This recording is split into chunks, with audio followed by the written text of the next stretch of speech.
April 19th, 2023 meeting of the Western Region Board of Review. The time is 9 o'clock and this hearing is officially open. Members of the board, to my left is David Flynn, to my right is Peter Clayton, to his right is John Cheney, and his three men is Rick Andrews. My name is John Leiden, I'm the chairman. We also have the Department of State, Andrew Bizdak. Petitions, when you speak, please address the board and give your name, title, and legal address so that our court reporter can have all the information requested. We may have to stop from time to time to consult with our technical staff. In making comments to the board, please provide a descriptive narrative on matters referring to your exhibits to enable the court reporter to enter these into the record.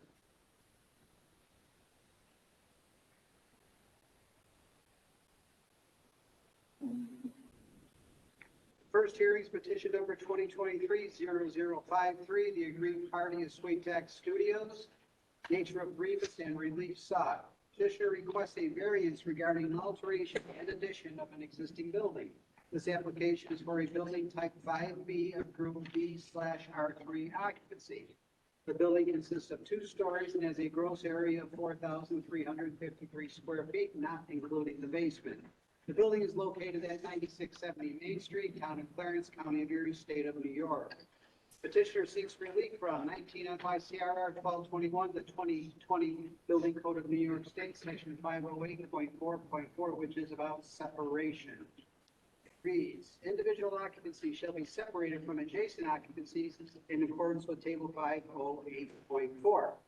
Petitioner requests an alternate construction detail for the 2-hour fire separation. At this point, you may come forward and present your case. It'll catch you on the, if you stand there. Well, thank you. Good morning, board. My name is Mike Berger with Sutton Architecture, representing Brett Swaytac on this project at 5670 Main Street. This is an ongoing construction project that started 3 years ago. It is a major renovation of the 2 ends to bring up the apartments. The apartments were existing, but they are being renovated. During the renovation, there's found to be steel that's supportive of the core of the building and therefore was unable to be moved or altered in any realistic way. So we were having a hard time creating the proper fire separation between the R3 and the B occupancies. What we see on the screen here is our belief in any alternate detail that does meet the standards for code compliance, although we're using several components to do so. We are using an ULU 411 on the walls, on both floors. We are using a V473 at the beam, the knuckle there, the L's of the wall assembly, and also a P571 detail for the ceiling. We're extending out 4 feet into each direction of the B to create that continuity through the building. Again, we are looking for relief in building code chapter or section 508, table 508.4. With that, I would open up questions. So just for the heck of it, how do you know that this does not satisfy a continuous 2-hour fire barrier? I'm sorry, I couldn't catch who was speaking. This is John Leiden. Okay, thank you. So I understand that you have a series of assemblies that combine your pitching that gets you your continuous 2-hour separation. Yes. So somewhere in the code, does it say when you intermingle code assemblies that is not in accordance with the code? I don't believe so. We had several conversations with the local building inspector, and it was believed and agreed to that this was the proper path to approve what we're considering an alternate, or being considered an alternate detail. This is Rick Andrews. So along that same line of thinking, what are you saying to us that doesn't mean? Because you've got a statement in here, something about the created 2-hour separation to the extent feasible. So what doesn't meet the code that you feel doesn't meet the code? Other than it being one continuous assembly, it is broken up into 3 parts that would be joined with some, mineral wool or fire caulking at each component's juncture. But we do believe it meets the intent. It was through the conversations with the local inspector that he would not be able to approve it without us presenting in front of us. So we'll hear from him. So, so I can't see any of this. So tell me what, you have 2-hour, clock? We have 2-hour fire separation, on the walls. So where they connect, there's 2-hour fire clock as part of your detail? I can't see. That's where we're probably making that probably where that disconnect. So, however, does your drawing show a 2-hour clock, 2 hour 3 clock? We would use 2-hour clock. Does it show in the drawings? No. I don't believe we have that shown. Okay.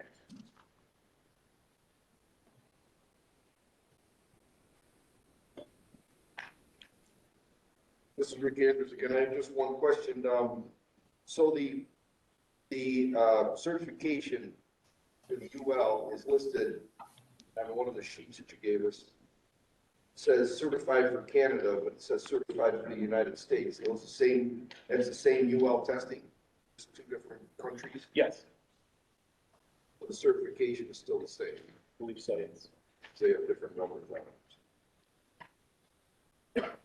And so, like I said, that statement you made, to the extent feasible, that's the only thing I'm concerned about, is where did you feel, or and we'll hear from the building inspector.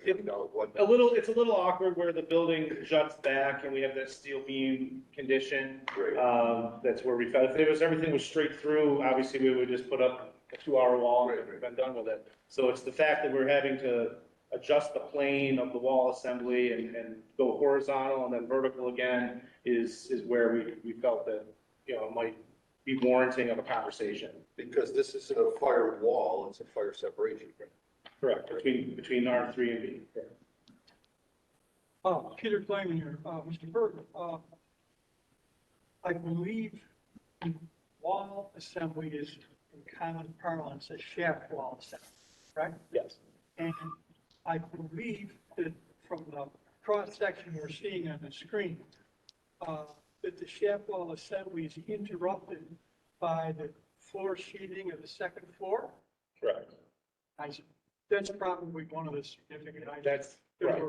It's that disconnected, working with the existing conditions of the building, not able to feasibly alter the structure in a way that would really work. Those items are what's causing the disconnect. And then a totally unassociated question, but Rick Andrews would want to know, whereabouts is the basement located in this structure, and does the basement have windows? I believe there's no basement. Oh, the paperwork indicated there was a basement, not including a basement. That's all. If Okay, there yeah, is I don't no think- basement, I that's believe it. important for us to know. Yeah, no, there's no basement. Sorry. That's okay. Read what I see. Yep, understood. I don't know how that got in. So the horizontal assembly underneath field B, that's what Peter was referencing, and that's where you said you were deficient with satisfying the 2-hour I believe where it turns vertical and meets the floor assembly of the second floor, because it doesn't continue through. We're abutting to the sheathing of the floor, Okay. and then picking it right back up on the other side of the sheathing. So that really doesn't illustrate that, right? I mean, we show the sheathing going through. It shows it going right through. Well, the sheathing, we show you can see the horizontal sheathing separating the two. So this line coming through is the sheathing between the floors. This is our assembly here. It stops and then picks back up and then goes. So if you have the hypothetical of the floor sheathing burned out, what's have any other tricks in order to show that it does not pass through? Like expandable, rated, et cetera? It's heated and expands, it goes in voids or any, did you think about that at all? We do not currently have anything shown for that, but would be willing to look into alternatives. Accepted by this board. Peter Kleiman again. Mr. Berger, we're seeing essentially cross-section, in one direction. How does a cross-section work, in the, I guess, if you want to look at it, we're looking into the building. If you're looking the other way. Yeah. And that wall would be running through, all the way through. Same detail would apply on the other one. So then the short walls on either apartment, guess you could call it to the rear of the apartment, short walls. That wall as well? This is existing, everything else is existing construction. There's no shaft wall per se, but you're talking about these stub walls here? No, I'm talking about 90 degrees from the, what is the section like? 90 degrees from this section that we're looking at on the screen. There would be floor joists going across. This wall assembly continues, and this would be abutting that assembly all the way through. To my best understanding, we're looking at the lower portion of the plan into the building. We're looking at these two locations. This is Yeah. the, Correct. Yeah. So then, at some point, the, two apartments on either side, two-story apartments on either side, have a relatively short wall that separates it from the, office areas to the rear. I can bring up the floor, I do have the floor plans if that would be helpful. Okay, so so effectively, we have, Here. yeah, right. And then what happens, going to the either side of it and returning? This way? These are outside walls. These are exterior walls. This is only a one-story space here.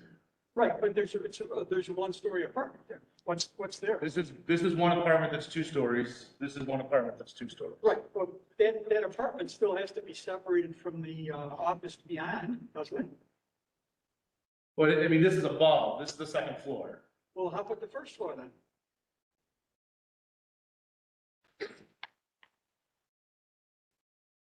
So this would be the separation here. And this is the separation here. So that same detail would continue and wrap.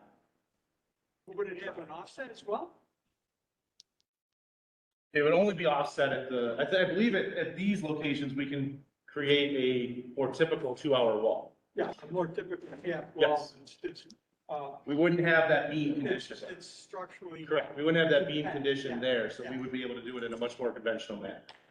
And then, could you go into detail about how the restroom is separated? The first floor restroom is separated from the apartment adjoining it. That would be using the 2-hour ceiling assembly. Because that, as you might gather, that is unconventional, but not necessarily anything you can do with an existing structure. Right. Thank you. Thank you. So it's safe to say that the 2-hour barrier that is before us only applies in the long direction where the steel beam is. That's essentially the area that we were in conflict with, or not conflict, but in discussion with the building inspector, and we couldn't, couldn't quite see. Everything else meets the. Everything else meets the code. Not this side. Correct. Yeah, everything else about the building is compliant as far as the work being done. It was permitted, it was all, everything's set from that standpoint. It's really just this one detail that's. Additional from the board. So anything additional for you before we open it up to the public? No? Anybody in the audience like to come forward and speak?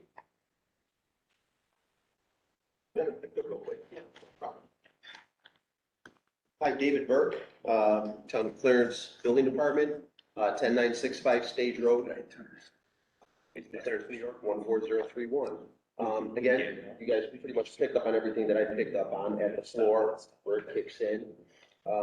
At that transition there, where it wasn't a continuous 2-hour barrier. And then another concern of mine was like at the roof. All right, all the way to the other side of the roof deck, and then your fire rated plywood and then your Class C shingle, stuff like that. We weren't getting that separation either, but they came up with that where they were coming in to the ceiling, but they were only coming in 4 foot. You know, I didn't know if that's something that, you know, it should be the whole ceiling that covers as it to protect, because you were looking at 4 and 4 on each side, which is overall 8 foot, but they're only coming in 4 foot. So I did have a couple of questions myself, and I figured it best to come here, that you guys can make a determination as to whether it does meet the intent of the code. So So the 4 feet is a requirement for the 2-hour barrier, or is it firewall requirement? We were using the 706 of the building code for firewall continuation and allowing for that exemption to have it go 4, instead of going through the wall, through the roof, to come out 4 feet horizontally. Peter Clayman here, Peter. my best understanding that is horizontal, yes, is typically, at the roof sheathing level, and instead we're putting it at the Ceiling. top, the ceiling level. Ceiling, correct. So that would be an aspect of not being quite conventional. Correct. right. Shaft, or the equivalent of shaft wall horizontally attached to the ceiling construction. Because part of my concern is if fire was to go through ceiling, then it's just, it's roof to roof. Yeah, and of course, Peter Clayton again, and of course, the more serious issue is fire coming from the apartments Yes, and going over to the ceiling somehow, because that's the buoyancy of a fire. Yep. Yep. Thank you. that's it. Thank you, guys. Anybody additional in the audience like to speak on this matter? Okay, at this point, we'd like everyone to step out. Thank you.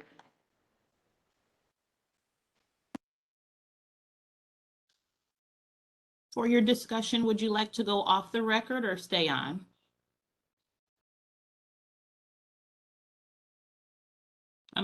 You muted, so I'm gonna assume you want to go off the record. Off the record. Off the record.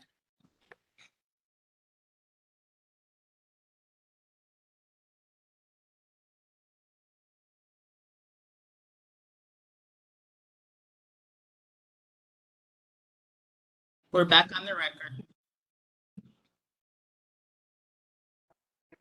Number 2023-0053 for Sweet Tech Studios. Findings are as follows. Petitioner for this variance, an existing 2-story building constructed in 1925 was renovated and had additions added to create a mixed-use building of B and R3 occupancies. The design intent is to provide a 2-hour separation between the R3 and B occupancies. It was not planned to add a sprinkler system to the building. Number 2, as per table 508.4 of 2020 Building Code of New York State, a 2-hour separation is required between the B occupancy and the R3 occupancy. The construction details included in this application are intended to create a 2-hour separation to the extent feasible due to the existing construction conditions. The applicant requests that these details be accepted as the 2-hour separation required to comply with the intent of section 508.4.4. Number 3, due to the limitations of construction along the existing building and retrofitting in a 2-hour assembly, the applicant believes they are doing as much as possible to meet the intent of the building code. Finding number 4, section 715.1 of the building code. The code, that particular section, shall be applied to all intersections and change of directions of the various assemblies that are put together in order to provide a continuous 2-hour rating, including at the floor sheathing intersection of the wall. At these intersections, a fire-resistant 2-hour fire caulk shall be applied as appropriate. The application of the fire caulk shall be in compliance with and per the direction of the code enforcement officer.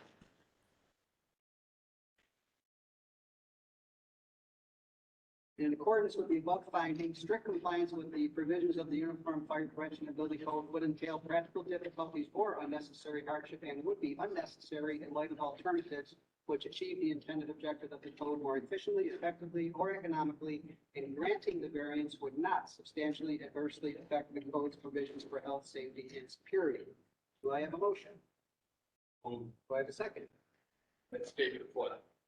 Do I have a second? I'll second John Shannon. At this point, we'll conduct our vote. Mr. Andrews? Yes. Mr. Shannon? Yes. Mr. Clayman? Yes. Flynn, Yes. John Lydon is also in favor. The variance is passed. I vote on 4-0. 5-0, right? 5-0, I don't know how to count. This decision is limited to the civic building and application before it as contained within the petition and should not be interpreted to give implied approval of any general plans or specifications presented in support of this application. The hearing is now concluded. Thank you. Thank you very much. Thank you.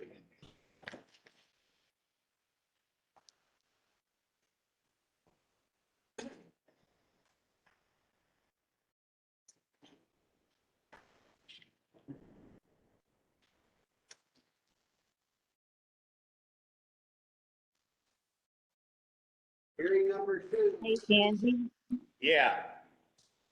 is there any way you could, up the volume over there?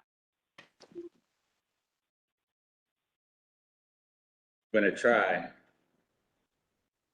Especially when the board is talking.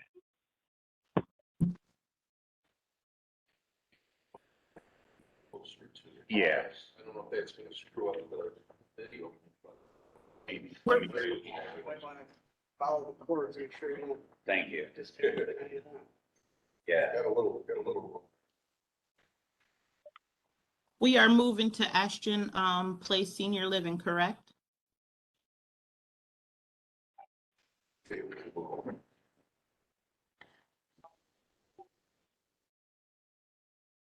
Is that good? See, I don't know if that still gives you the 360 or not. I think the court reporter said it was the last one. Oh. So I court just- reporter, the next petition is number 2023-0141. 0141, okay, let me find that one. Next hearing of the day is petition number 2023-0141. Can we hold for one moment? Let me just grab that paperwork and then we'll go on the record. I'm sorry. 0141, correct? Yes. Okay, we are on the record. Second hearing of the day, petition number 2023-0141. The aggrieved party is the Muse Jar. Nature of grievance and relief sought. Petitioner requests a variance regarding the alteration and change of occupancy of an existing building. This application is for a building of type 5B and B occupancy. The building consists of a one-story and has a gross area of approximately 3,464 square feet. The building is located at 71 Pine Street, Town of East Aurora, County of Erie, State of New York. Petitioner seeks relief from the 2020 Building Code of New York State regarding 403.2 separate facilities. Where plumbing fixtures are required, separate facilities shall be provided for each sex. The exceptions are, number 1, separate facilities shall not be required for dwelling units and sleeping units. Number 2, separate facilities shall not be required in structures or tenant spaces with a total occupant load, including both employees and customers, of 15 or fewer. Number 3, separate facilities shall not be required in mercantile occupancies in which the maximum occupant load is 100 or fewer. Number 4, separate facilities shall not be required in business occupancies in which the maximum occupant load is 25 or fewer. Number 5, single user toilet and bathing rooms provided in accordance with section 403.1.2 shall be designated as gender neutral. Petitioner requests relief from the requirement of separate facilities. At this point, you may present a case. Morning. My name is Dave Sutton from Sutton Architecture, here today to present a request for variance at 71 Pine Street in the Village of East Aurora.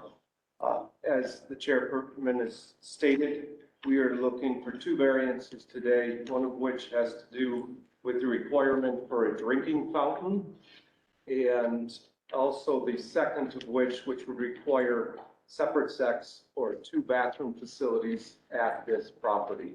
So Dave, I'm going to have to interrupt because I goofed up. So I did not cite the other 2 sections that we should put back on record. So there is an additional sections that are going to be sought for variances today. I apologize for missing them. They are 19 NYCRR Part 1222, the 2020 Building Code of New York State, Section 410.1.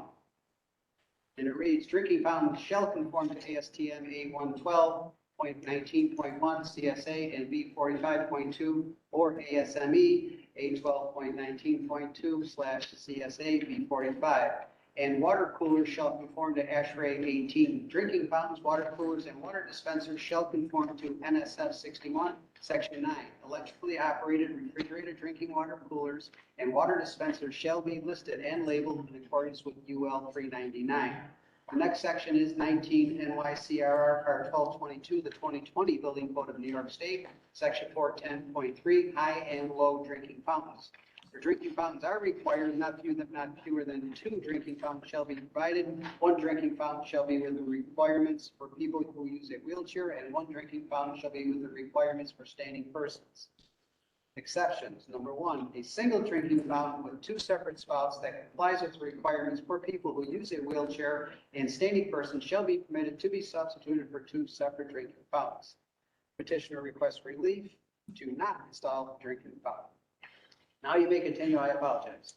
And before you continue, can you just spell your last name to be sure I have it correct for the record? Of course. Once again, this is Dave Sutton, S-U-T-T-O-N, from Sutton Architecture.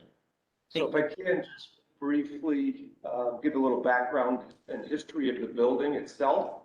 The building, as represented on the diagram on the screen today, is kind of a series of additions and alterations. This building used to be originally the office of Fisher Price in the Village of East Aurora, the original office. And obviously Fisher Price grew well beyond the limitations of this building.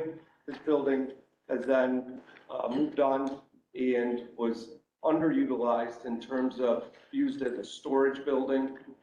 But as you can see, based on the layout, it had a series of additions put on it and created a high level of inefficiency within the building. My client today is looking to try to bring new life to this building. In doing so, we went through the proper approval process with the village, and we are proposing a change of use from a storage facility to a B occupancy. And as stating such, is a B occupancy. The Muse Jar is a existing business that already exists in the Village of East Aurora. They do a series of classes for different art activities, including but not limited to, painting, sculpture, pottery, and other art activities. In addition to doing classroom teaching and classes for kids and adults, they also have a small retail section, a gallery section where they show off some of their products and make them available for sale. So the drawing here indicates the green section is the designated retail area, which is the greeting area, and the retail area for the products that might be for sale. There's a section or an area that is in the pink or red, which is a designated classroom area.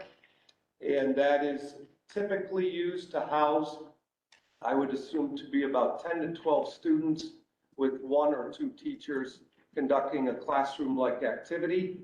And there is an additional thing, which is this private party room. This educational classroom environment is also meant as a community service, where if somebody, a young child, was to have a birthday party, they would do a class or an activity and then go into this private room to celebrate a birthday or activity. The important part of this to note is typically the classroom occupancy transfers its occupancy to the private party room.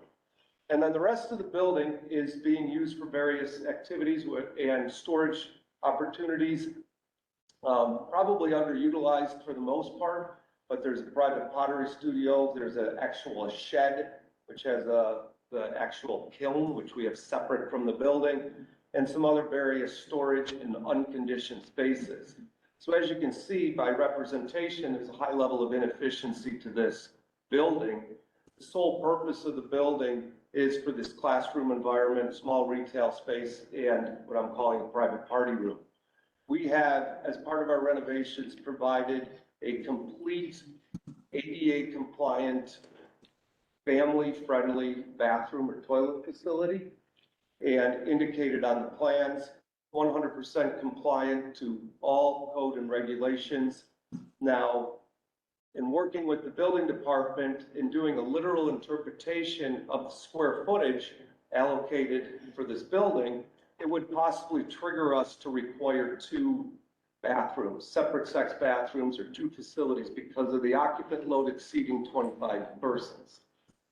But if we were to introduce this second bathroom, it would be as a good portion of the designated classroom area, which actually the introduction of the bathroom may well drop us below the threshold for the requirement of the bathroom. So we found ourselves in a dilemma of compliance, and working closely with the building department in East Aurora, we felt it best to come to this board to petition that the unique nature of this project does not require the second bathroom facility. The total occupant load is not substantial because most of the occupants are transferring from activity to activity in different rooms. And we don't anticipate that the total occupancy of this big building should exceed the 25 persons maximum load. And if it does, some of it is related to the retail portion.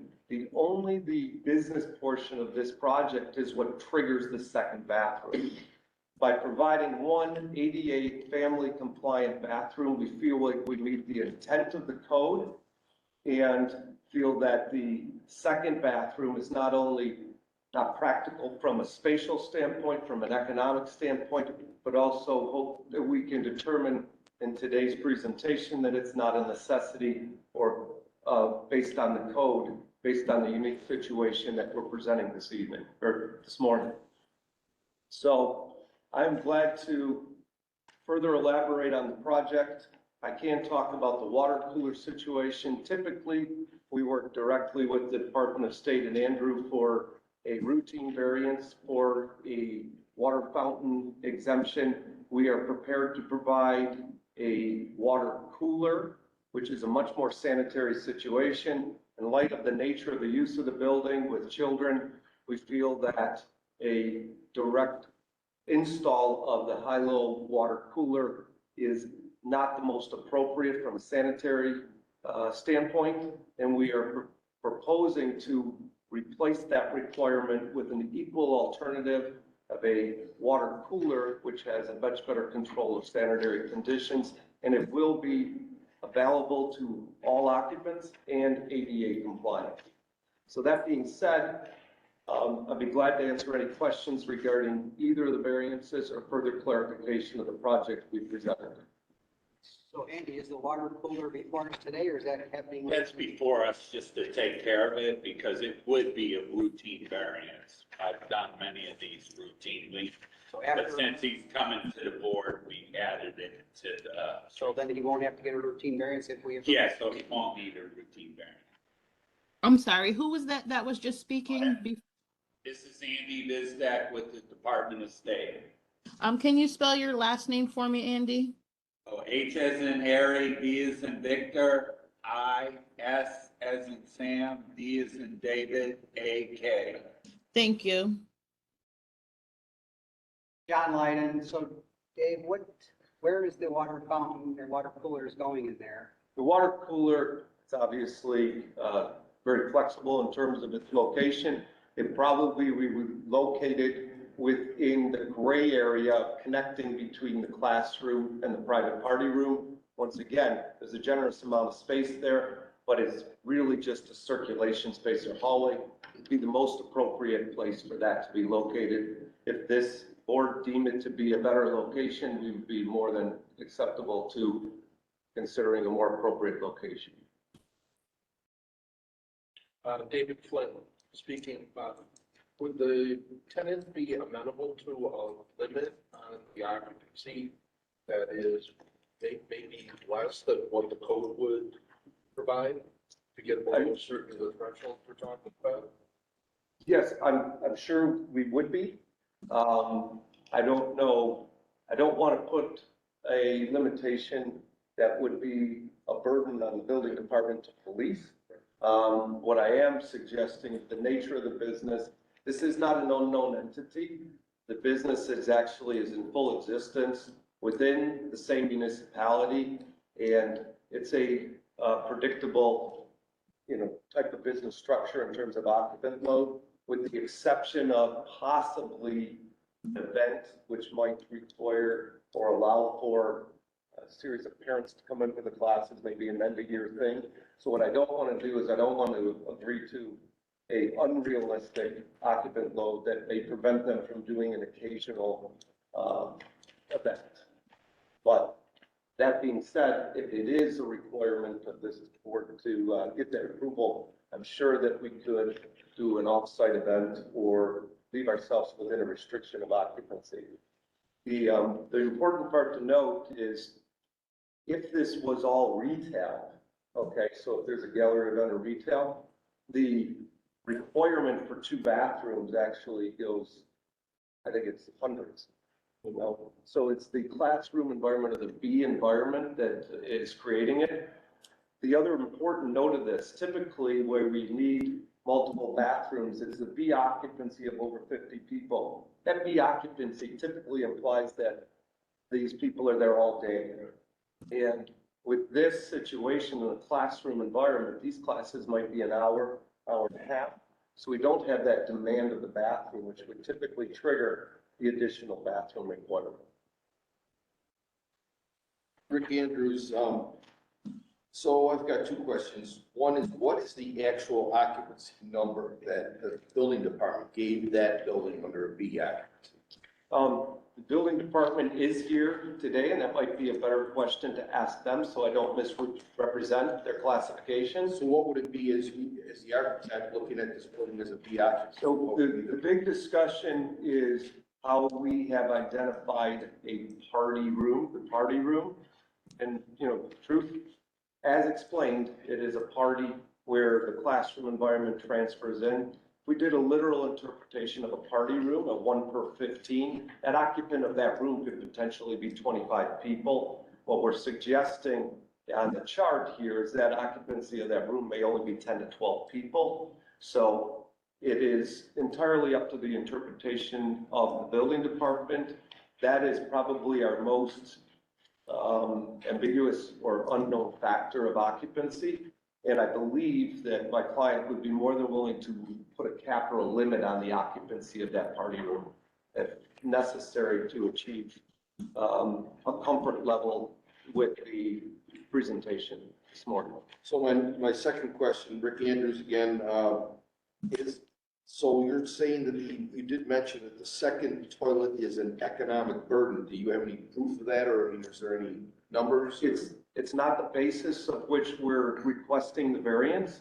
I can suggest to you that, once again, the not only practical but economic burden, that bathroom would cost about $20,000 is what we had factored in, putting the bathroom in, the fixturing, the cutting up the floor. But more importantly, if we put the bathroom in the location that it would have to go, would render the classroom not possible. So that would be the economic and practical difficulty, because now we don't have the classroom for use, because it would take up about 25% of the, I'll call it the upper right-hand corner of the classroom as represented on this diagram in front of us. So on drawing G1, it looks like there's 2 bathrooms existing. Is that true? That is correct. So going through the approval process with the village, we had been asked to show a representation of where that bathroom would go. And they actually required us to show that in order to advance some of the permit process to allow us to get a permit to buy some time to come in front of this board to respectfully request the variance. So those 2 bathrooms shown are proper ADA, et cetera, et cetera, et cetera. Correct. And the one that is being proposed is actually compliant to ADA or the family bathroom, which will have a diaper changing station, and it's more generous, so that if a parent was in there with toddlers or small children, so it's bigger than an ADA bathroom, it's an ADA family bathroom. And the last question I have is for the chairman. if, and actually the attorney, if we grant this variance, based on occupancy, does it go with the building or does it go with the occupant? But I think it goes with the building because that's the ability to occupy the building. So then they, Unless there's a change. so we would have no control over somebody else coming in and changing it to a B, keeping it as a B, but utilizing everything and meeting the second phase. Well, if I could chime in on that, obviously, we would expect any approval to be subject to any alterations or things that might suggest an increase in load would probably have to go through a permit process, the way we've classified some of these spaces in terms of if they converted a cold storage into additional B space, that would trigger a revisit of this and nullify any variances. In Peter Klingman here, in short, you expect a certificate of occupancy to identify the different spaces. Correct, correct. To As identify per- the use of the particular. We can work with the building department and be very specific on the certificate of occupancy being linked to an occupancy chart, which will memorialize our business plan or the being presented. And that would allow the building department to revisit this as any change or increase in occupancy that's beyond the intent of what's being presented. So for the record, I'm going to ask you for that chart that may happen. What numbers will you have in each of these rooms? The party room will have what on the chart regarding number of occupants? The way we have it proposed here is 15 people for the retail area, maximum occupancy. Yeah, And it does say 10-person for the classroom okay. and 10-person for the party room. And then we have additional private offices. And that chart, we would be willing to adhere to. So you're okay with the chart showing 10 people for your party room? Yeah, so that's a total occupant load. So yes, in the fact that when the party room is active, the retail space won't have 15 people in it. So if we said, and I didn't add them up, but if you added up that number, we would be comfortable with that number for an occupant load. Of 10 people in the party room at one point, wherever they're coming from. Combined for the whole building. Yeah, so once again, the chart will say 10 people for the party room and everybody's okay with that. Maybe we'll try to figure out, we can ask the owners, but I guess, yeah, I'm trying to get to the point where what's the worst case, what's the best case scenario Correct. here regarding this chart? It seems like we're talking a lot about occupancy, so maybe that chart's going to become part of our deliberation. I guess what I would say is, once again, it's an additive process. So if we said 10 plus 10 plus 15 plus the incidental 3 or 4, that total occupant load, which adds up to about 49 people, I think we would be comfortable with that as an occupant load for the building. What I don't want to do is I don't want to say the party room is 10 people because I don't want to have a policing mechanism where if there's 12 people in that party room, but nobody in the whole rest of the building. So I think, okay, so if we have 49 total, I get it. But it almost sounds like, well, there's a scenario where all 49 people are going to go in the party room. There's a scenario for that, hypothetically. So I guess I'm trying to get to the point where we all feel good about, in whatever scenario you envision, how many people are going to be in the party room? I guess that's kind of what I'm trying to get I to. mean, David Flynn speaking, in the content, I mean, I think that's up to the village and its enforcement, right? In terms of how many people can safely be in the party room. That's not in front of us. What's in front of us is a variance. Is there enough people in this building to trigger the need for a second bathroom? And if they're willing to commit to 49, my understanding, then we're okay with a single toilet set up. And then it's, as with any business, it's up to the owner in the town to make sure that whatever the occupancy for the building is appropriate. Right. If he's trying to jam 100 people in the classroom, that's a problem. Right. And if I can follow up on that, I mean, I guess it's 100% correct. We want to be clear in our statement that we will comply to all fire code, obviously, for this. The total occupant load of the building would be the consideration for the demand on the bathroom. So thank you for that clarification. Additional from the board? So I just have, Rick Andrews, one last question, so I'm just confused a little bit. So you're saying in some of the statements here that the occupant load shows that up to 50 people can be in this building. Yes. Right. You're saying that the actual use for the business is far less, that the applicant would ask us to follow exception, blah, blah, blah. Facility is not required in business occupancies in which the maximum load is 25 or fewer. Are you basing that for the drinking fountain, or are you basing that for the toilets? Okay, a little bit of both, and I think the argument or the discussion for the bathrooms is that really the nature of the business does not constitute the demand, not only in terms of the actual load of people, but there also duration of time in the building. I think that should be a key factor to be factored into this. A B occupancy of a 50 person, that people are there for 8 or 9 hours a day, is much different than a group coming in for 1 hour or 1 hour and a half class sessions in terms of the demand on the bathroom facility itself. What I don't want to do is, I want to feel comfortable that we are addressing the bathroom issue, and I don't want to misrepresent that we're talking about a maximum load capacity that might be associated with fire safety or anything that the building itself can, based on its exiting and working with the building department, can more than handle a much greater load than 50 persons. We have multiple exits, we have exit signs, we have emergency lighting, all as if it was in excess of 50 people. We're only talking about the requirement for the bathroom facility. Understood. So you're actually looking for an occupant load of 49 or 50 versus 25 that you're saying maybe Correct. will be in the building. Correct. Okay, I just want to clarify that. All right. Anything additional from the board? Dave, anything additional before I open up to the public? Thank you. Anybody in the seats in the public would like to speak on this particular petition? Please come forward. Okay.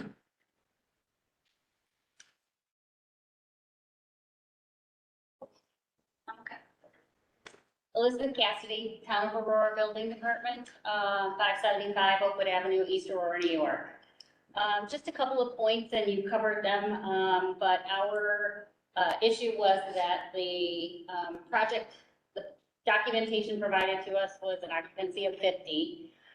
That's calculating the least amount of occupants for the party space, depending on how the arrangement, the seating is in there. You could potentially have more. So 50 was the minimum, which then we were requiring the separate facility. And then the other point is that our concern is not so much about this tenant, but the future use of this building.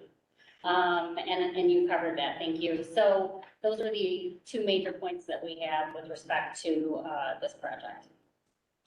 I'm sorry, Elizabeth, do you mind spelling your last name for the record for me? Sure, Cassidy. Thank you. So the future use of the building kind of falls back into your hands as soon as anybody comes in and says, I want to do whatever. It's like, okay, let's see if the code kicks in, and then you got to deal with occupancy changes. Correct, and we have a building that's wide open right now. And so installing this facilities and potentially the water fountain would be feasible, rather than once we have everything all built out and a new tenant wants to come in. Can, you know, Rick Andrews, have you controlled, your certificate of occupancies with occupant load? We have, yes, You yes, understand where we're going with that? I do, yep. Thank you. Okay, thank you. Anybody else in the audience? So at this point, you guys can step out in the corridor. We will. Oh.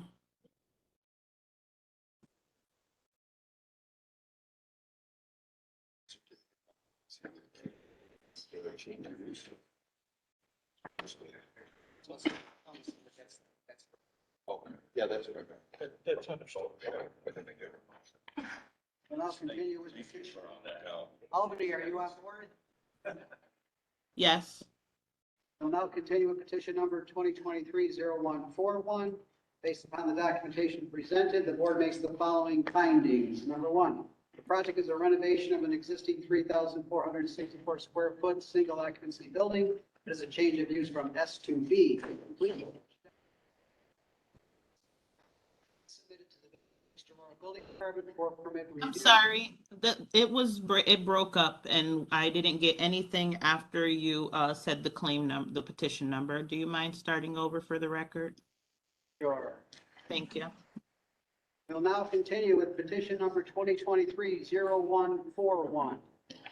Based upon the documentation presented, the board makes the following findings. Number one, the project is a renovation of an existing 3,464 square foot single occupancy building. It is a change of use from S to B. Complete construction documents have been provided by the Office of Sutton Architecture and admitted to the Village of East Aurora Building Department for permit review. The non-conforming issues at hand to be addressed are the requirement for a public use drinking fountain and a second public toilet room. Number two, the New York State Plumbing Code, Section 410 and Table 403.1 requires that a high-low drinking fountain be provided for both the B occupancies and M occupancies. It is the request of this applicant that the requirement to provide these drinking fountains be waived. The New York State Plumbing Code, Section 403 and Table 403.1 require a minimum of 2 separate-sex toilet rooms be provided for B occupancy with up to 50 occupants. Number 3, due to the concerns regarding health and safety, it is the applicant's opinion that the use of a drinking fountain is potentially unhealthy and promotes the spread of dangerous viruses.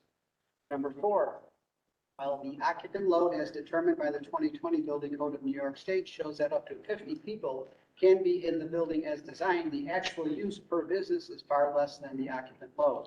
The applicant would ask that we follow 2020 PC NYS Section 403.2, exception number 4, stating that separate facilities shall not be required in business occupancies in which the maximum occupant load is 25 or fewer. Drinking fountains are shared by many people, including those who may be ill, and as a result, people are often reluctant to drink from public drinking fountain.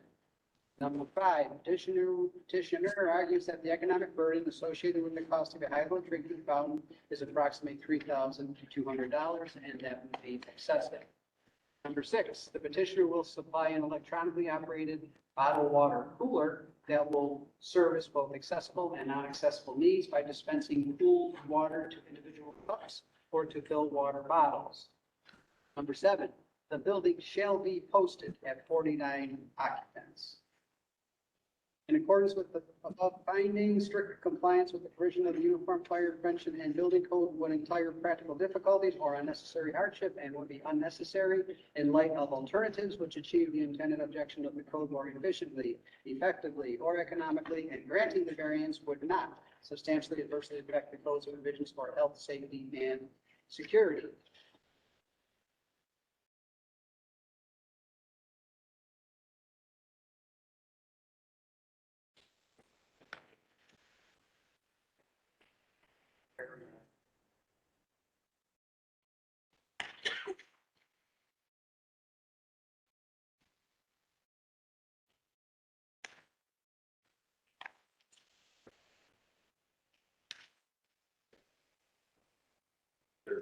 Okay, now we got it at the end.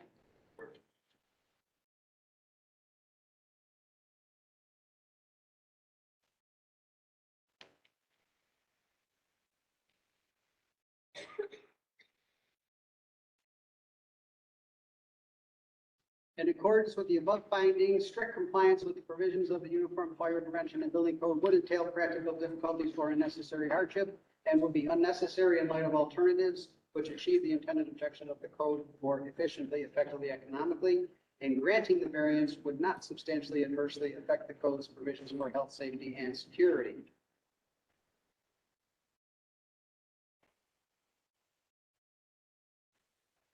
At this point, I'll be looking for a motion to approve. Move David Flynn. Second, I'll second. John Shannon. At this point, we'll conduct a vote. Mr. Andrews. Yes. Mr. Jenny. Yes. Mr. Clayman. Yes. Mr. Flynn. Yes. John Lydon is also in favor. The vote carries 5-0. The variance has been approved. This decision is limited to the specific building and application before it as contained within the petition and should not be interpreted to give implied approval of any general plans or specifications presented in support of this application. The hearing is now concluded.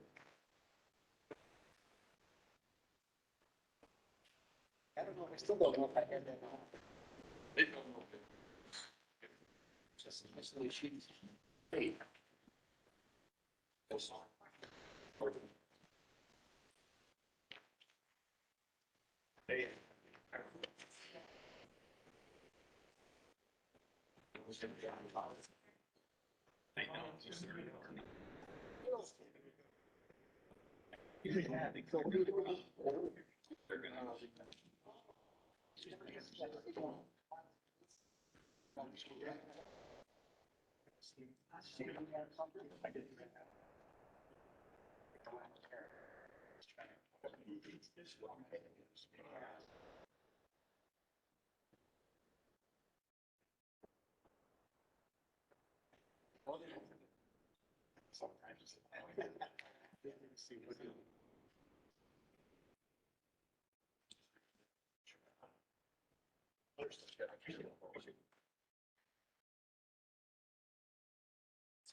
Forgot to bring my card.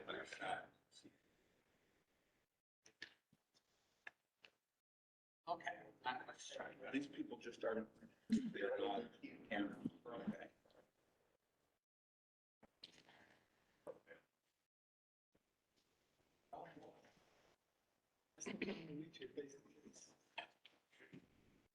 Yes.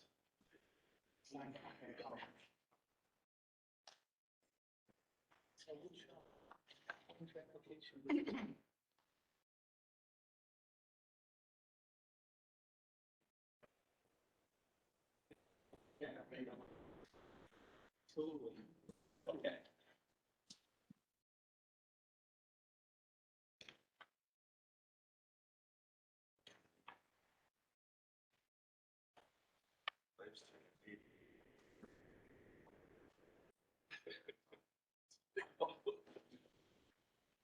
My wife is bad about that car. In the dog. I know. I don't think it'll be too long before.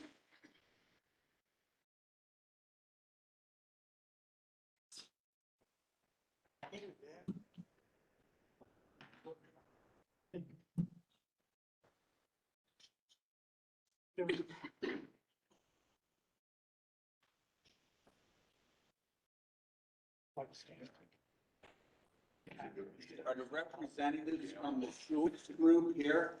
Yes. This is Carrie Belavaric from Bemis Bay Architecture. Name is spelled Keri, last name Belovarac. I'm representing the Schultz Group. We also have Matt King from the Schultz Group on video. He's on a separate feed. And do you need me to share the screen, Andy, or just speak from with video here? You could share the screen. We would like to see you here. That would be better. Is that what you mean? Yes, if you want, if you'd like to see our, drawings. I didn't know if you had it already presented. To see your drawings, you could share the screen. Okay. Is the court reporter here? I am here. I'm just waiting for you to let me know. We'll go on the record when Mr. Linden starts. Okay, he's almost ready to start. Okay. All right.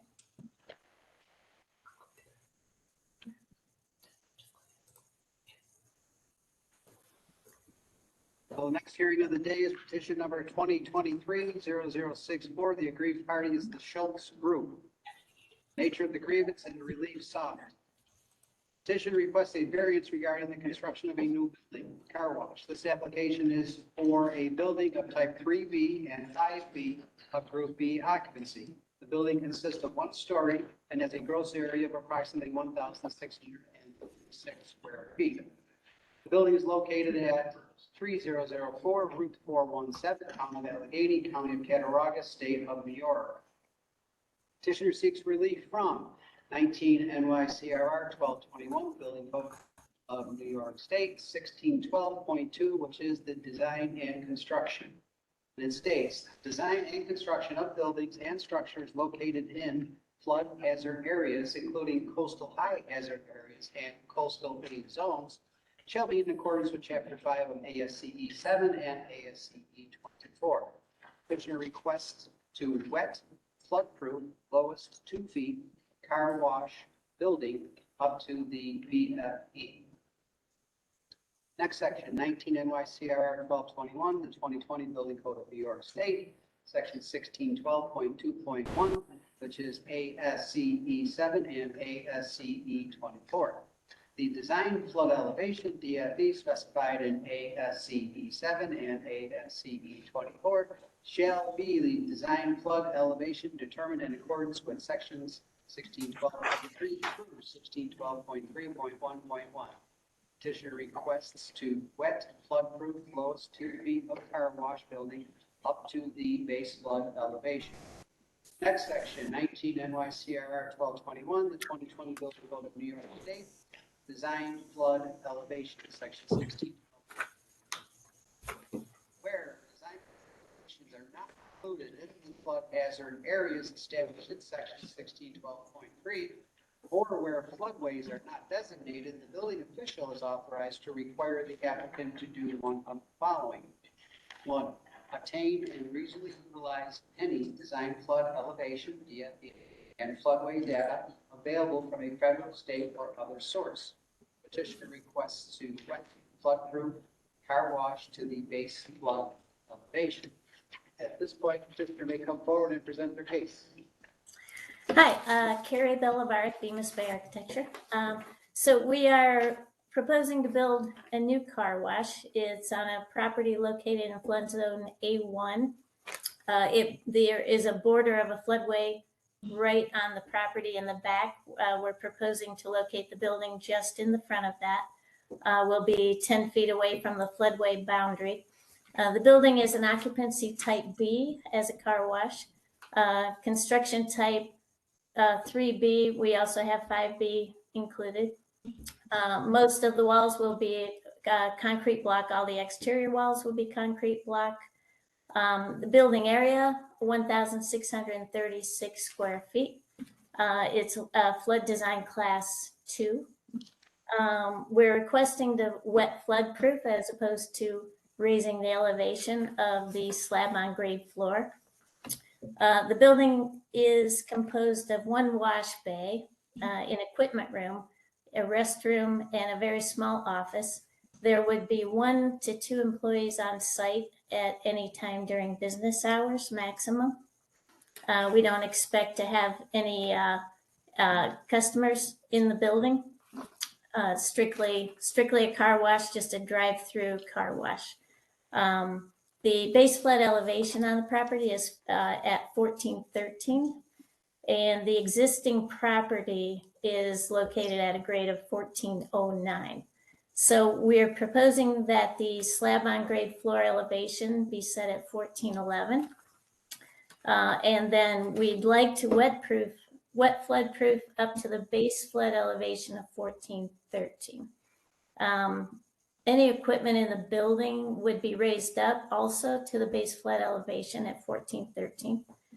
Any equipment inside, it'll be all on pedestals, anything that has anything motorized or electrical within it. Any type of tanks, water tanks, anything like that would be anchored to the slab or the pedestal that it sits on. The difficulty in trying to raise this slab on grade up to the required elevation, which would be 1415, that would be the base flood elevation plus a freeboard of 2 feet according to the building code. So that would cause us to have to raise this slab on grade construction up 6 feet in elevation. The difficulty in that is that the roads around the property are existing, the neighboring properties are already developed, the township's drainage system is existing. This is one lot that was not developed. It's currently used as a parking area for a used car lot. So there are vehicles on the lot at any given time now.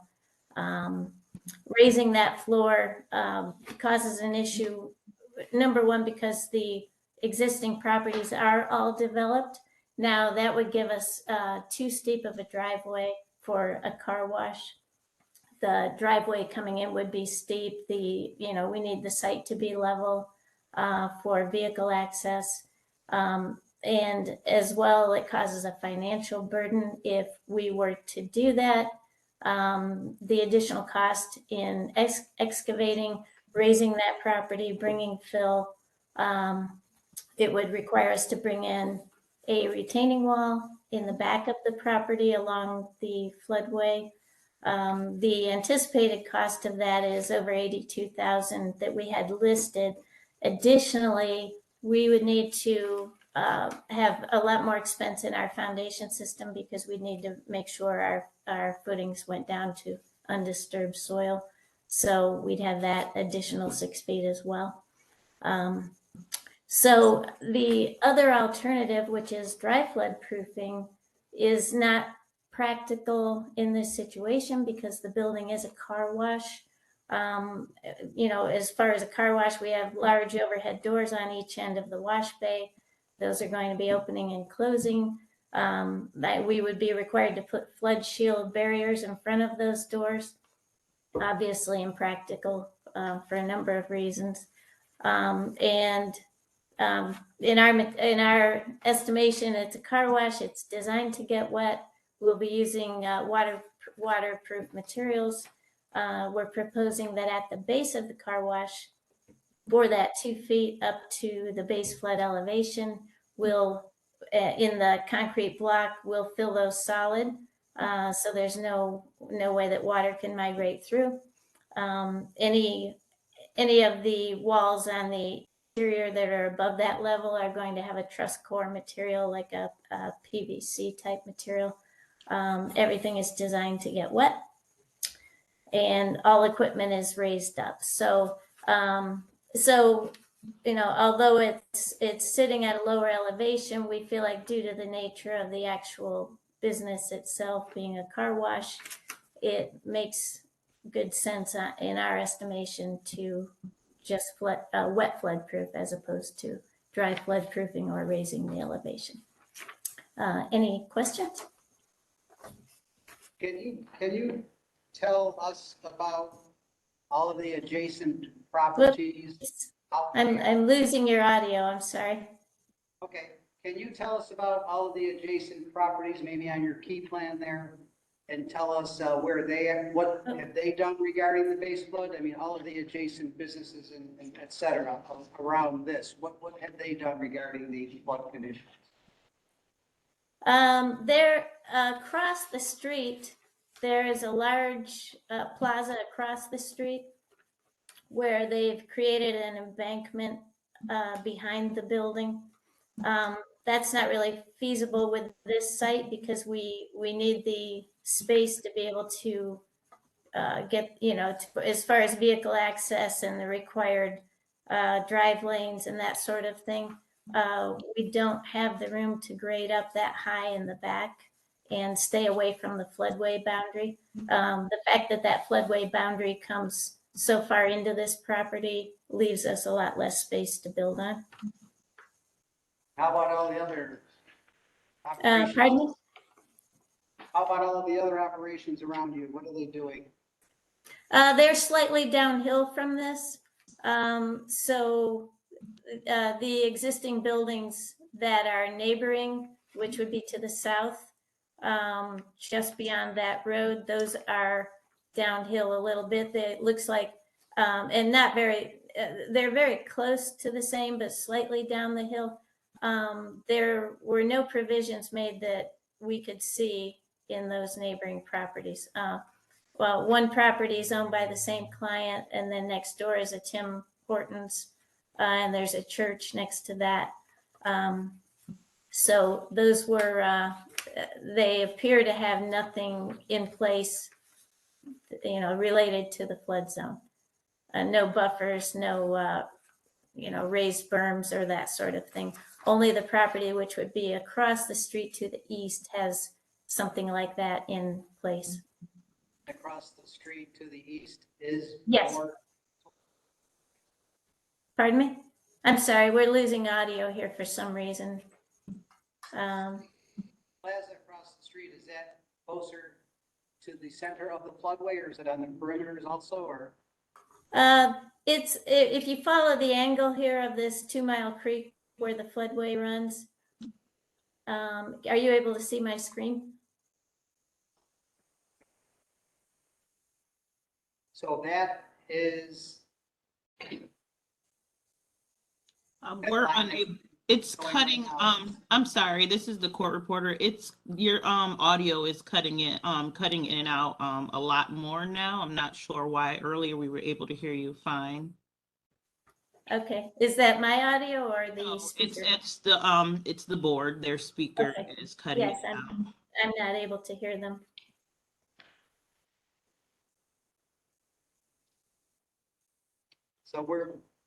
So Albany, we're jiggling cords here to see if we get a better connection. That's definitely better. I don't think I did anything different. Okay, Well, your magic then. okay, so we're good. So yeah, just trying, the plaza across the street is also in the floodway. Yes, I would say it runs very similarly. Are you able to see my screen? Yeah, so that line you just showed me is. So this line is the floodway right here, floodway boundary, and that continues up. And on the east, right across this road, there's another development over here, but it's a large plaza. There's a building here that's owned by the same client, and then across the street, there's an entire plaza. And it looks like when they put that in, now those buildings are positioned quite a ways from the floodway boundary. They have a more space than what we have. So they have built along the floodway boundary. They have a large berm. It's quite substantial running along behind there. So. And as you stated earlier, creating a flood berm here won't work for your operation. Well, it would give us so much less room to be able to maneuver, and we can't, this isn't really a valid space for us to utilize because we're not able to make the turn with the vehicles. We felt like this was as tight of a radius as we wanted to be able to come into this pay station and enter. So for a number of reasons, we also looked at bringing the entrance in from this road, but that wasn't feasible due to the traffic being piled up going into the Tim Hortons. So we have to have our entrance on Independence Drive over here. And as, we looked at a number of ways to lay out this site, and being able to bring the berm in here just pushed the car wash in so far that it wasn't feasible for us to utilize that site. You mentioned Tim Hortons, is that in the floodway? No, the floodway area ends, the Tim Hortons is down below in this area down here at the bottom of the screen. And this building would be beyond the floodway. We've left 10 feet here between the floodway boundary and the start of the building. And that's mainly so that we don't disturb any soil getting into that area as we're excavating. We wanted to leave ample space so that we don't touch that area.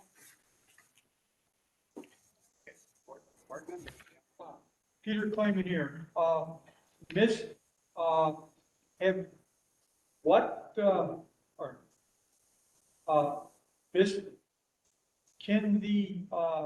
does the business model not allow a sloped, significantly sloped parking lot? We didn't feel like having it sloped, building this up 10 or 6, another 6 feet would cause too much of a slope, just even entering from the road. They have, Town of Allegheny had specific regulations as to the levels of the entrance coming in. So now we couldn't even start sloping this site up until once we got into this area. And so then from that point to bring it up 6, not feasible. The grade of the site, it certainly wouldn't be accessible for anyone walking out at the site. These areas, these parking spots need to be level. We have a couple of vacuums stationed out front here, which by the way would also be up on pedestals in order to avoid any type of flooding. I will say the client who's, they've owned this property for quite a while. They have never seen water on this lot beyond, I think he said the most they've ever seen was 6 inches and it's rare. But they've never really seen any substantial flooding back here. So after conferring with them, it felt like this was probably the best layout we could come up with. Is the DEC involved in this anywhere? We spoke with the DEC. They were not, they did not need to get involved with this. They said, we have a letter or email letter from them. And I believe I forwarded that on to Andy as well. This is David Flynn. I note that the facility has underground water reclamation system. And yes. I assume that'll be fed by floor drains. Yes, there's a trench drain coming down the center here, and the reclamation system is inside the building but underground. Right. And then it goes from there to an oil and water separator before it drains. Any excess, which is very little, would drain back out into the system. Everything goes into the reclamation tanks to be reutilized. So what is the elevation of the floor drains or the water? Whoops, I'm losing your audio again.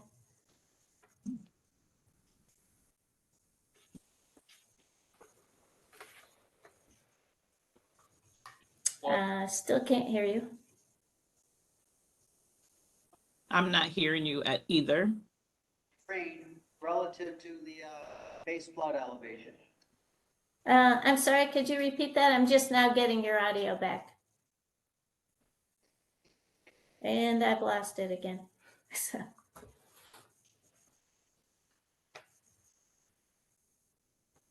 According to the floor elevation of 14.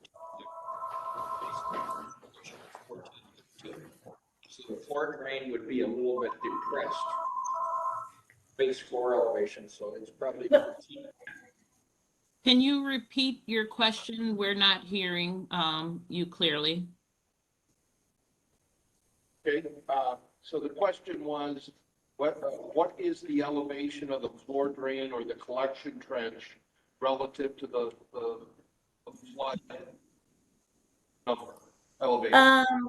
So the floor drain here through the center, we are at 1411 at the top of the drain, and it's sloping down to, it slopes less than a foot downward in that distance. It's only sloping at, I believe it was a 1/8 inch per foot for the water drainage. So the trench slopes downward here and then dumps into the reclamation tanks.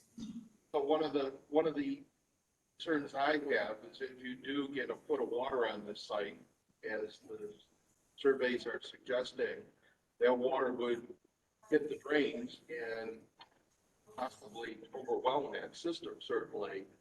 And one of the justifications for, requiring a minimum elevation is to hopefully avoid situations like that, where if you get some water on the site and it's not catastrophic, you're not overwhelming your systems.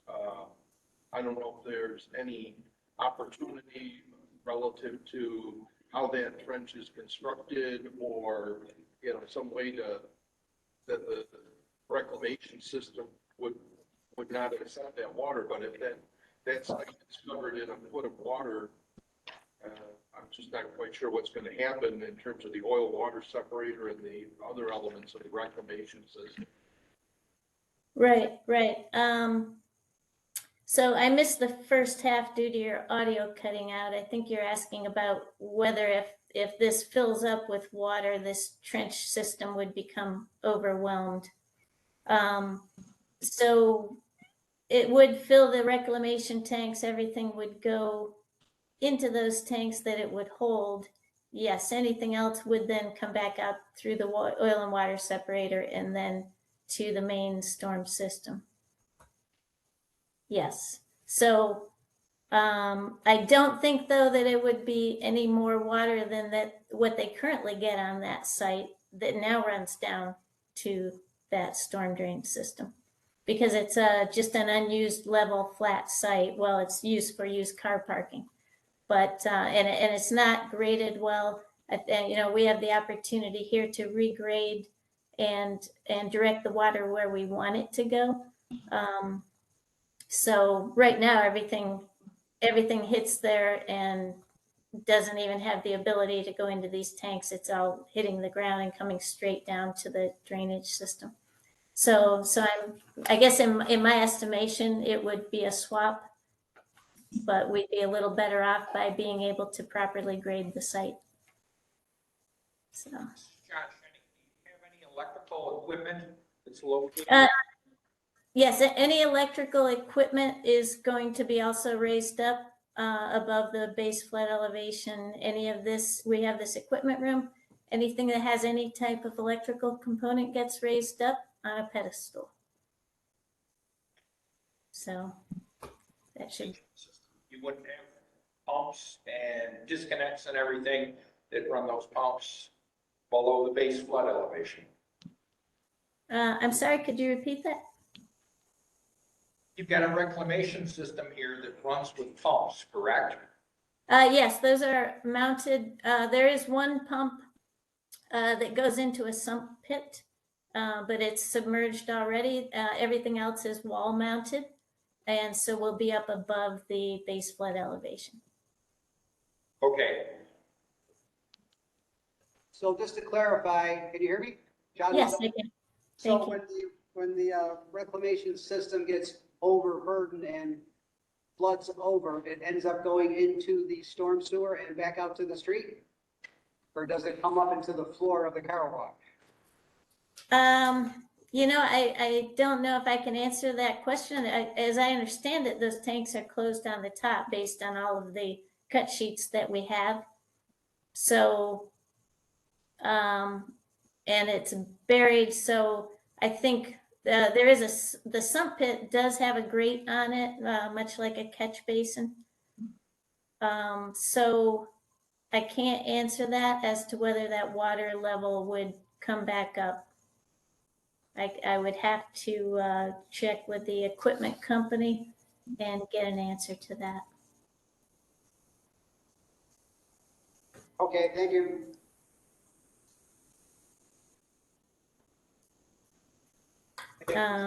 Word? Oh, Peter Kleiman here. Whoops, we're losing your audio again here, so. Peter Kleiman here. Does the storm drain have an oil separator? Yes, there is an oil separator after the reclamation system. Thank you. Thank you.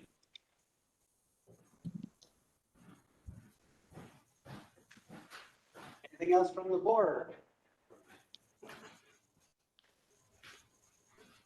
At this point, we'll open it up to the public. Is there anybody that wishes to speak regarding this from the public?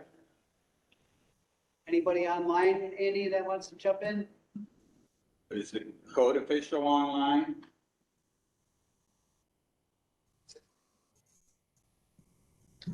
Carrie? Yes.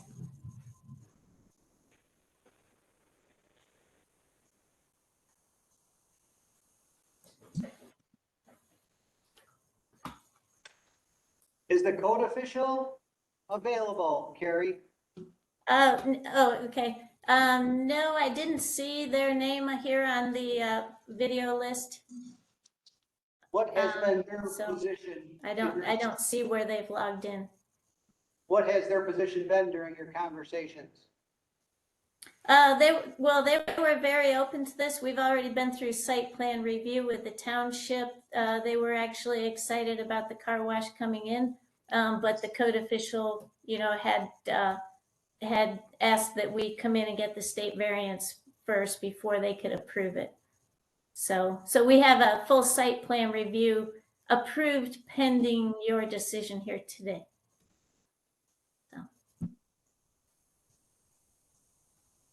Anybody else want to speak regarding this matter?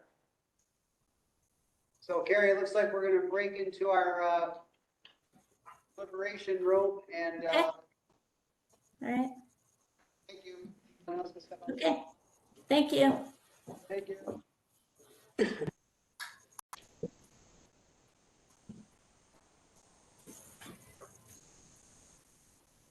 Based upon the discussions presented, the board makes the following findings. 1, requesting the wet flood proof the car wash up to the base flood elevation approximately 2 feet high, as opposed to dry flood proofing the car wash or raising the entire site, both of which are impractical. 2, the project consists of a proposed car wash building with 1 wash bay, equipment room, restroom, and small office. There will be 1 to 2 employees on site during business hours. Flood design class of 2, base flood elevation of 1413, existing elevation of property 1409, proposed slab on grade elevation of car wash 1411. Construction would be wet flood proof to a base flood elevation of 1413. Any equipment would be raised 1413. Number 3, dry flood proofing is not logistically a sensible option for this building. The other option is raising the floor level of the building. It is our opinion that bringing in the amount of fill required to raise the slab on grade floor of the car wash to the required height would create excessive and unreasonable economic burden on the project. The existing grade is at plus or minus 1409. The base flood elevation is 1413. For the attached firm map from FEMA, for the 2 feet, the design flood elevation would be 1415. Required amount of fill to bring the slab on grade to the design flood elevation and grade the site appropriately back to the lot lines would be approximately 15,000 cubic feet of fill. The cost of fill material, delivery to site, compaction, grading, and site work would be approximately $27,000. Steeper grade from the building to the lot line creates additional drainage issues. The approximate cost to address the existing drainage system is $18,000. Number 4, the rear of the car wash would also require a retaining wall so as not to disrupt the floodway at an estimated cost of $30,000. Additional engineering services would be required to satisfy FEMA's requirements for floodplain management regulation. See 44 CFR, Part 60, Subpart A, Section 10. This would be an approximate cost of $7,500. The total economic burden, if not granted the variance, is estimated to be approximately $82,500. Number 5, dry flood proofing would be unnecessary in light of the alternative which, without a loss in the level of safety, achieves the intended objective of the code. The current use of this property is a used car parking lot.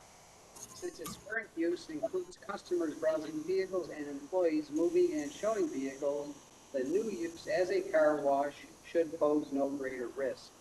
We feel the risk would actually be reduced as our proposed design calls for regrading the site up to the building, which will be sited 2 feet higher than the existing grade. The new car wash will be 2 feet above the current grade, which allows the site to be regraded for better drainage and less potential for flooding. The existing grade is 1409. The proposed new slab on grade floor level is 1411. The lot is much less likely to flood with the new grading plan. We are requesting to wet floodproof an additional 2 feet to 1413, which is the base flood elevation. The car wash building will be designed with waterproof materials such as concrete block, which has pores filled up to 2 feet, truss core wall coverings. Any framed walls and non-waterproof materials will only be used above the base flood elevation in areas such as the small office and bathroom.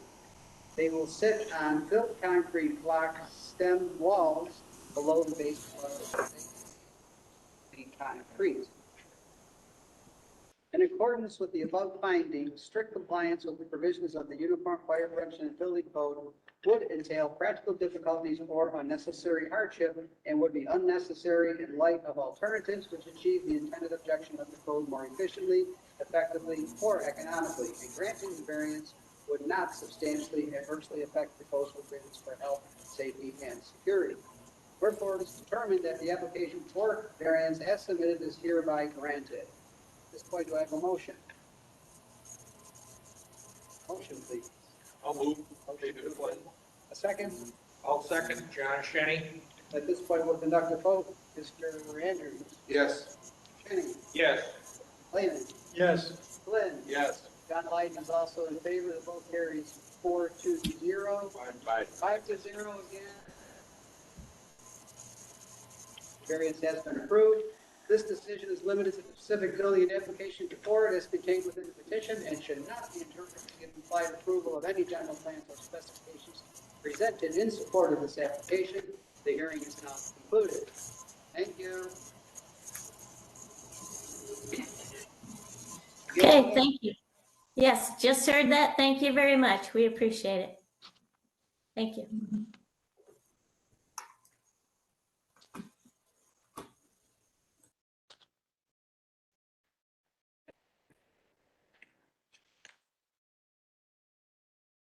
Anybody need a break? Everybody good?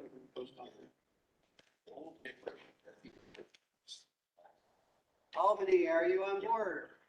All set. Petition number 2023-0077, Old Hickory Golf Course. Sandy, The sound we're cut having a out. hard time hearing you. Yes, do you mind starting from the beginning? Your sound cut out. This is the fourth hearing of the day. It's petition number 2023-0077. Greek party is Old Hickory Golf Course. Nature of the grievance and the relief sought. The petitioner requests a variance regarding the construction of a new building. This application is for a building type 5B of group A2 occupancy. The building consists of a one-story and has a gross area of approximately 11,000 square feet. The building is located at 6652 Big Tree Road, Town of Livonia, County of Livingston, State of New York. The petitioner seeks relief from 19 NYCRR 1221, the 2020 Building Code of New York State, Fire Code Section 903.2.1.2, which is for a group A2 occupancy, and it reads, an automatic sprinkler system shall be provided throughout stories containing group A2 occupancies and throughout all stories from the group A2 occupancy to and including the levels of exit discharge serving that occupancy where one of the following conditions exists. Fire area exceeds 5,000 square feet. The fire area has an occupant load of 100 or more. The fire area is located on a floor other than the level of exit discharge serving such occupancies. Petitioner requests relief to eliminate the requirement for a sprinkler system. At this point, you may present your case.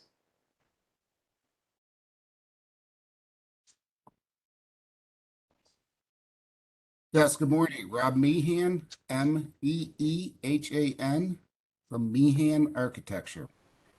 P.O. Box 391, Mendon, New York, 14506.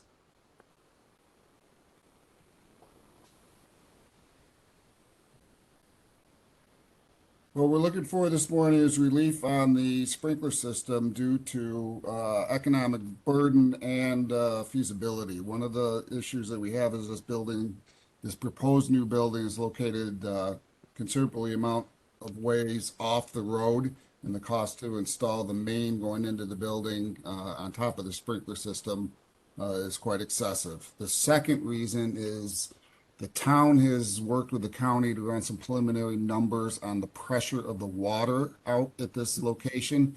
And obviously this is out in, a street on a road that's a bunch of farms and a golf course. So there is not a lot of pressure on this line out there, and they do not believe that the system can withstand the static pressure that we need for it to operate. What we are proposing for alternatives is installing a pond, which will be on site, which will have a hydrant system to it to go around the building for use by the fire department, which was discussed with the fire chief and building inspector. They are in favor of that. In addition to that, a fire safety plan will be implemented, and I believe that's in your package, of training for the staff when it's occupied in the A2 area. Again, this is a golf course, so the main purpose obviously is the pro shop, but they do have dinner after a league is done and that kind of thing, and they do have a minimum amount of events. But the staff would be trained in terms of exiting and fire prevention. The other thing we would propose that we would do is really doubling or tripling the amount of exits from the A2 area. And those exits go directly to the exterior.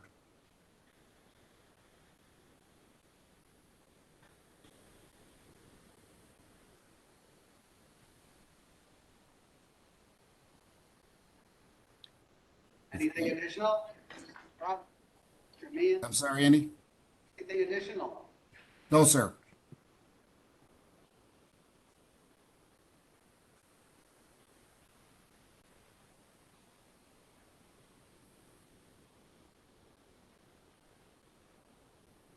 If anyone from the board is speaking, we're unable to hear you. This is John Shenny. I'd like to know the total cost of your project.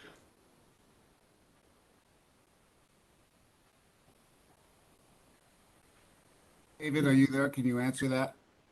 Yes, I am here. David Room here. We're hoping the whole project's going to be in the $1 million range for the complete clubhouse, which in addition, the proposed clubhouse is all ground level. Whereas the current clubhouse, as it sits 30 years old, has 12 steps going up from the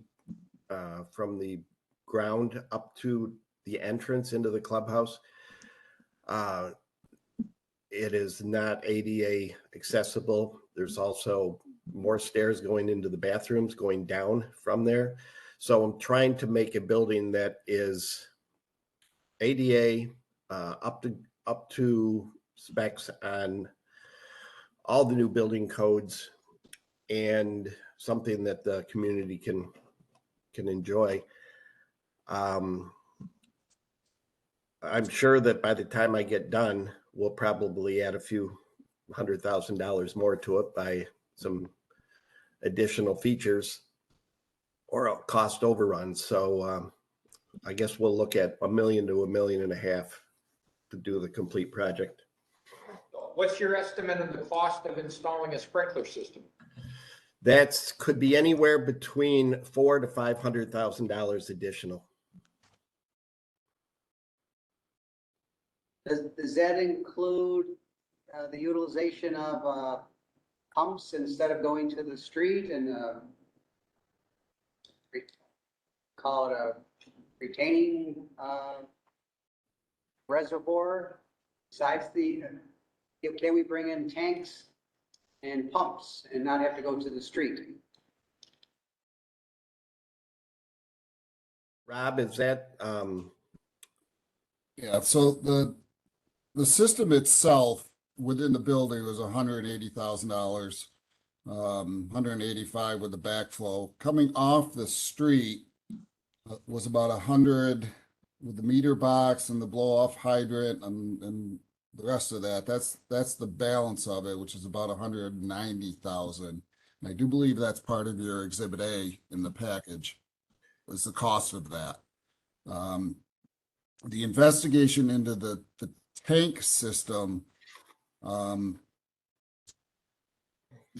pump could be used and a tank could be used, but my understanding from the fire marshal was that the system he could actually do the system from the hydrants from the pond versus having to do the maintenance of it going to a tank and a system outside. Because the tank would have to be located away from the building. It still might not be able to provide the amount of volume. This is John Shenny again speaking. Your numbers seem awful high for sprinkler in a building like that. Our firm works on probably 75 to 100 buildings a year for sprinkler systems. We see prices in the $5 to $8 a square foot range. You got 11,000 square foot there, and you're at the top end of that. You know, it's 80 or 90 grand for the sprinklers inside the building. How far are you off the road? We're approximately 2,000 feet from the main road. Like 1950 off the road to the building. We see numbers of between $80 and $100 per running foot. If you're 2,000 feet off that road for 200,000, you could run a water main over to this building. Correct. Yeah, that's in your Exhibit A. The cost to bring the water to the building, the cost of the sprinkler within the building. We've received quotes from contractors on both of those. Those aren't estimates. They're not guesstimates. They're contractor estimates. Okay. So talk to us about the occupancy and function of this building, and in a manner of speaking, why you think a sprinkler system is not, it should not have to be required. Again, the application speaks for it. It's mostly an economic burden, and mostly it's because the town water system won't support it. So it's not a matter of us completely saying that we don't need it. It's a matter of having the water supply for it to happen. And we're being told by the town and the county that the water system cannot handle this thing if it goes off. What's the occupant load of your dining area?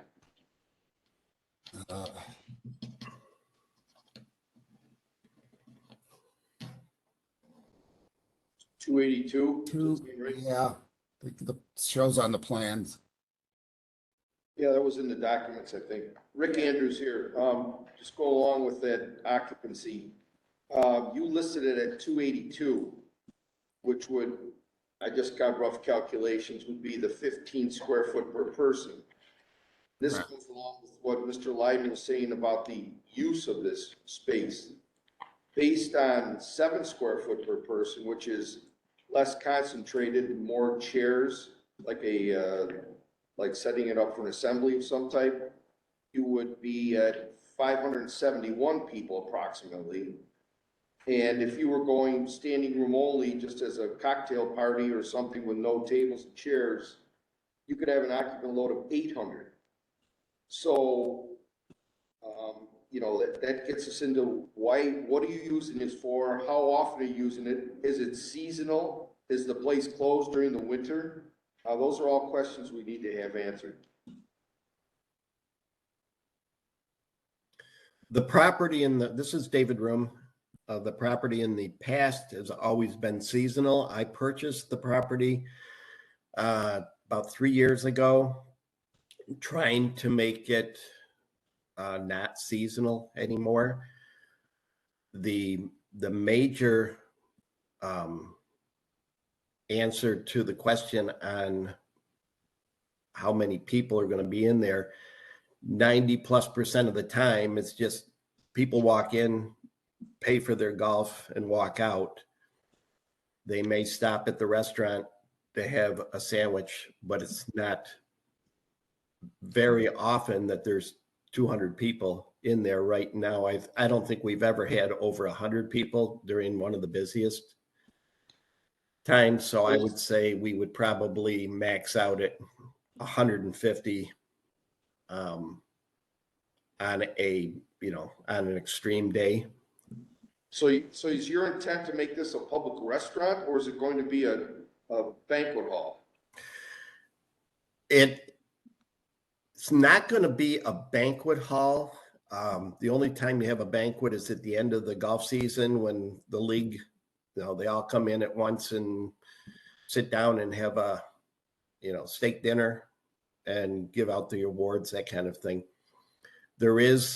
We are trying to make a public restaurant in the building, but as of right now, we don't put it any more than about 50 people in there at a time in the existing restaurant. So even if we doubled that, we're out in the country. We don't have that many people to fill up a building like that.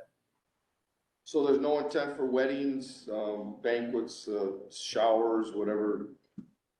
No, there are 2 wedding barns within eyesight of the golf course, and we plan on keeping our building as a golf course and let the wedding barns do the weddings. Okay, so what I mentioned to you about the occupancy, that's how the code enforcement official would have to list that occupancy of that space. They would have to give you a number for standing room only, less concentrated, which is seating, and the last is for tables and chairs. So when you say you're offering more exiting capacity, you've got 800, you could possibly have 800 people in there. You obviously don't have enough exiting for that. It's not double that amount. Correct. So the But 800 again, this is tables and chairs. It's not standing room only. There'd be no occupancy that we would have in there that would require that. And if that's what Adam wants posted on there, he's the building inspector, that's fine. There's not going to be any concerts, and there's not going to be any, it's tables and chairs, it's a restaurant.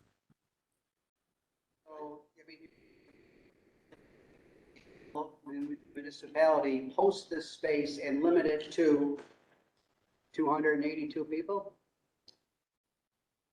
Based upon tables and chairs-ish? Correct. Plus or minus? You're willing to have it posted like that? Absolutely. Okay, and is the code enforcement officer around online here? Guess I wanted to ask him if he's okay with posting it to a lesser degree than might actually be able to house. Is the code enforcement officer there anywhere? I do not see his name on here.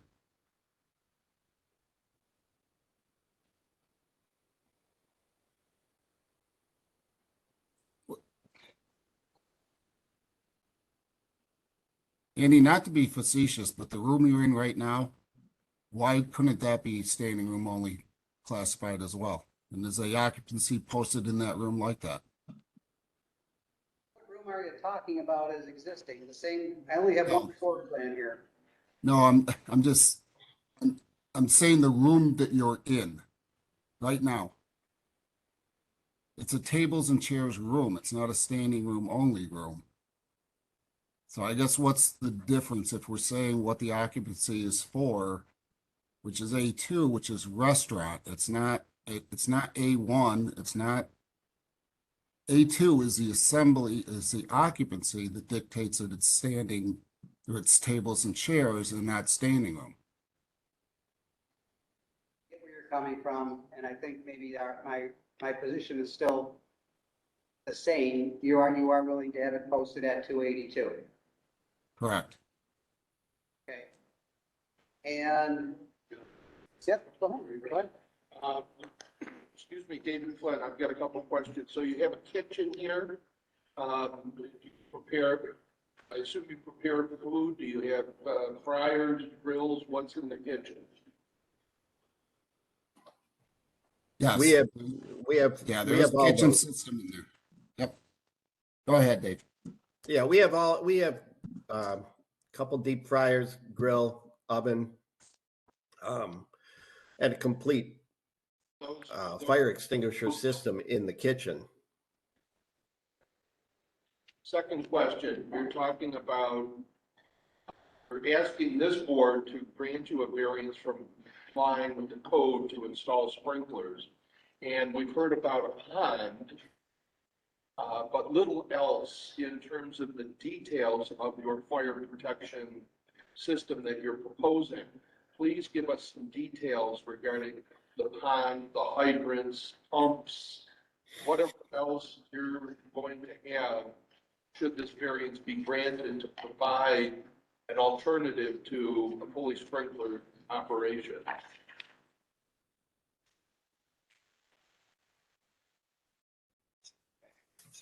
Let me answer that, Dave. Yes, please.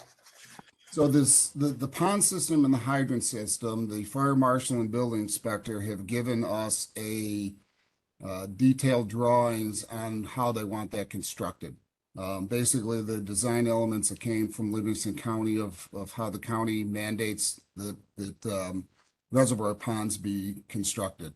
That has not been engineered on the site plan yet, but all the requirements for it are there, and they are working with us to what size that would be when that happens. Alternatively, obviously, if we didn't get the variance, he wouldn't be building the pond to that spec. He would just be building the pond as a decorative pond. So that has not been engineered, but it will be built and designed per the Livingston County requirements that they've already given us. So would you be comfortable if this board were to grant a variance that the pond fire suppression system would be to the satisfaction of the code officer? Yes. Dave, if I may, Rick Andrews, the hydrant system that you're talking about, I mean, what's your closest municipal fire hydrant? That's around 2,000 feet. So these hydrants will be required regardless of what the outcome is on the sprinkler system. Correct. So you have to provide these hydrants regardless of what we decide here regarding the sprinkler system. Is that correct? Correct. That's why the building inspector had emailed us a couple times in the past few weeks thinking that we should be getting relief from 705 of the fire code. And I told him we're not seeking relief from that. We are still providing fire hydrants in the reservoir for it. And we did not want relief from 705. We only wanted relief from the sprinkler system for the building. So then you're also meeting the code requirements for fire access roads. Is that correct? Correct. So there's turnarounds back there. It's 20-foot wide coming back. Yeah, facing the entire front of the building is the parking lot for the golf course, and there's access all the way around. It's pretty flat. So there again, that's required also by code, regardless of what we decide. Correct. Compliance with Fire Code 705 would still be required.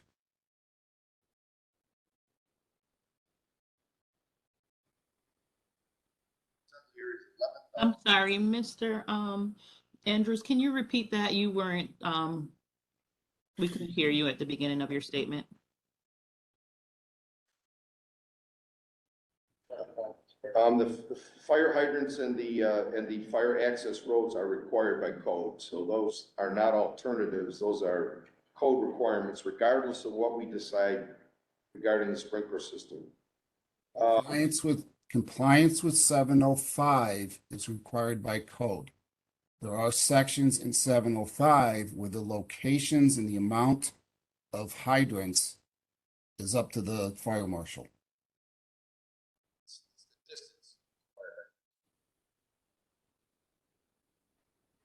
So my point is on that, if the fire department decides they want to just drop a hose into the pond and not deal with hydrants, I feel that we shouldn't be putting in hydrants are required. The requirement is to meet 705, which doesn't necessarily mean hydrants are required.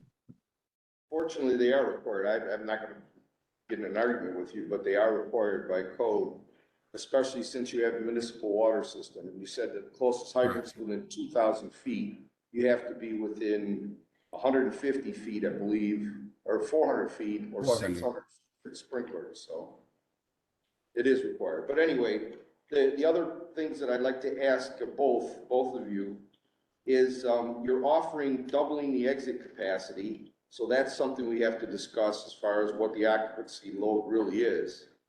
You're offering a fire safety plan. It's very comprehensive. I read through it. It's very good.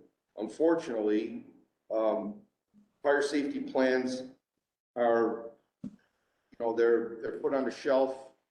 They're used maybe the first month or two, and then down the road, unfortunately, they aren't used very often. I mean, that's why we have sprinklers and fire alarm systems, because the human element isn't involved in those. And then the last one you offered was an automatic fire detection system and automatic and manual fire protection system. And those would be required if the building was sprinklered, those would not be required. Unfortunately, if you're not going to sprinkler, those are required. So that's not a trade-off. It's very similar to the fire hydrants. There's no trade-off there. Those are requirements by the fire code. Correct. We just wanted to make it noted that we were supplying those. So you're basically basing it on an economic burden, and I go along with a lot of things Mr. Cheney said earlier regarding the costs. Sometimes you talk about a meter box or a hot box out of the road. Many times they take those and put them in the building to conserve some cost. That's where your backflow preventers are. I don't know if that was included in that bid or not. I have a hard time with accepting this, just because you're basically making it, and then to address your question about the A2, A2s are also banquet halls, restaurants. That's the classification you're in. And that's where, if you were in our municipality, you would get three numbers: standing, unconcentrated, and concentrated, with tables and chairs. So if you could address some other alternative to the fire code. And then the last question I have for you is, are you open to a limited area sprinkler system? What size is the domestic water system? What size is that pipe? The current pipe coming up the 2,000 feet from the road is 2-inch. So we could use a 2-inch for a limited area fire sprinkler system in certain, areas of the facility. Are you acceptable to that? I don't know why not. Yeah. And it's certainly not going to be anywhere near $800,000 or whatever $500,000 or whatever you come up with. But okay, that's another question. Peter Klayman here. I note that it appears as if there's a basement. Could you fill us in on your concept of what the basement will be, how large, and so on? The basement is going to be approximately 2,500 square feet to hold the heating system, which is going to be geothermal, and storage for anything from the pro shop to the restaurant, tables, chairs, that kind of thing.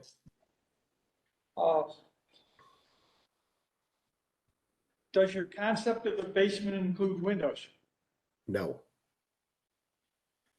That's problematic in terms of the building code and where sprinklers are required. So I think, to Peter's point, if in fact windows are required in the basement, we're going to act as if you're satisfying the code, even though that's not before us. Is that okay? Yes.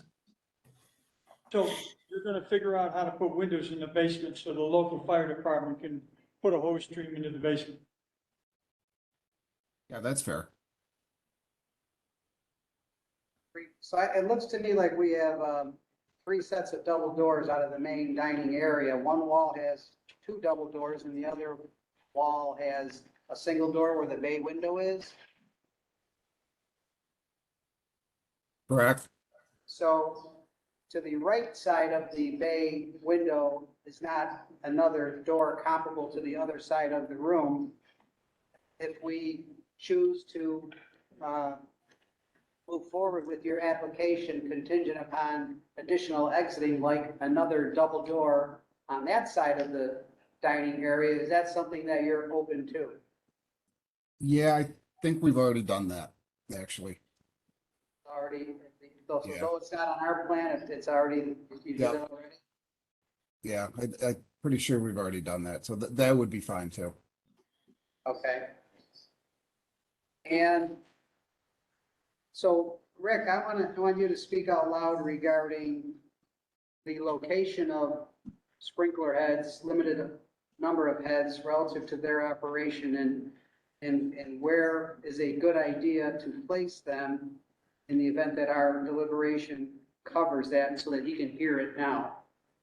So let's just say the hypothetical, Rick, they're willing to put in 10 sprinkler heads. Where do you think they should go? Okay, so what this limited area sprinkler heads are is there, I think they're limited to like 4 or 5 per fire area, so, now, first question I have before we get to that would be, what are the separations between the pro shop, the offices, and the assembly space? Or is there any separations? The kitchen would have a separation. But we were not planning on a separation between the other two, although the walls are constructed the same and they're going to the bottom of the bottom of the trusses anyway. So, I mean, we just changed that from 5/8 to 5/8 type X wall, and it's a 1 hour wall. The fire separation is not required by the building code because equipment in the kitchen has fire safety features. I'm a little concerned that you could even have a fire separation between a kitchen and a banquet hall without hold opens in the doors, because wait staff typically push their way through doors, and the latching feature of a proper fire separation opening protective is not available without a crash bar or something similar. In a fashion similar, it appears as if you don't have an in and out door setup between the banquet hall and the kitchen, which is typical of a high volume banquet hall. Peter, would Rick Andrews, would the code require, if it wasn't sprinklered, would the code require these mercantile areas and the office areas to be separated from the assembly? Only if the building were reviewed as if there were separate fire areas. Otherwise, there would be no requirement. Because they're accessory. Yeah, I mean, it's not, it's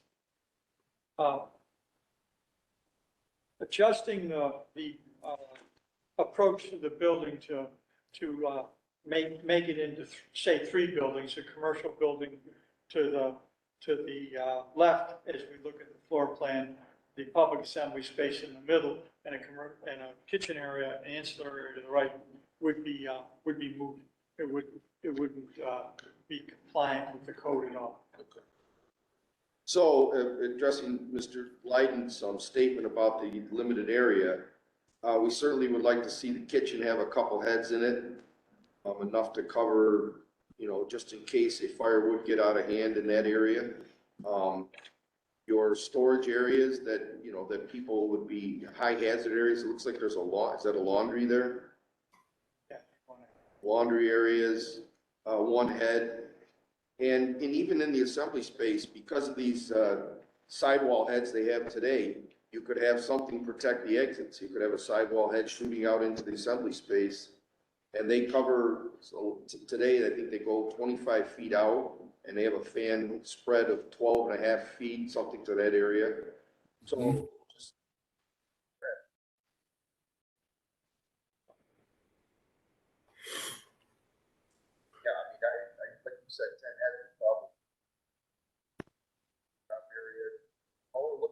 something to give people a chance to escape. It's not protect the building by any means. Are you receptive to something like that? The partial sprinkler system? That's simply run off of the domestic water line to the NFPA standards that are required to provide the limited sprinkler installation. Are you open to do that for approximately 7 or 8, or let's just say for conversation, 10 or under heads? Yes.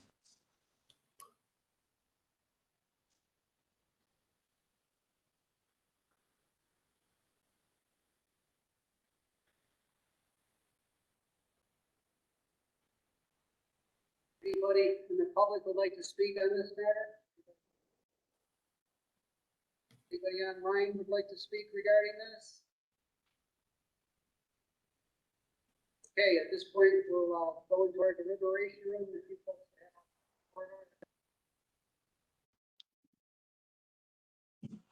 Yes, I'm here.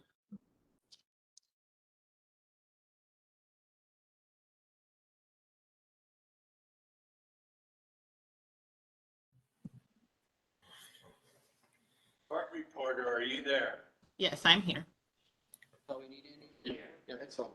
Okay, at this point, we're going to continue with petition number 2023-0077, Old Hickory Golf Course. Based upon the evidence and documentation presented, the board makes the following findings. Number 1, petition for this variance, Old Hickory Golf Course is requesting a variance from the New York State Building Code, section 902.1.2, for a required sprinkler system and assembly A2 occupancy. Number 2, the proposed new structure will replace a 30-year-old clubhouse which was constructed without handicap accessibility to the building or its features, or without energy efficiency provisions. The proposed structure will be built to provide accessibility, energy compliance, and more space for the current golf operations.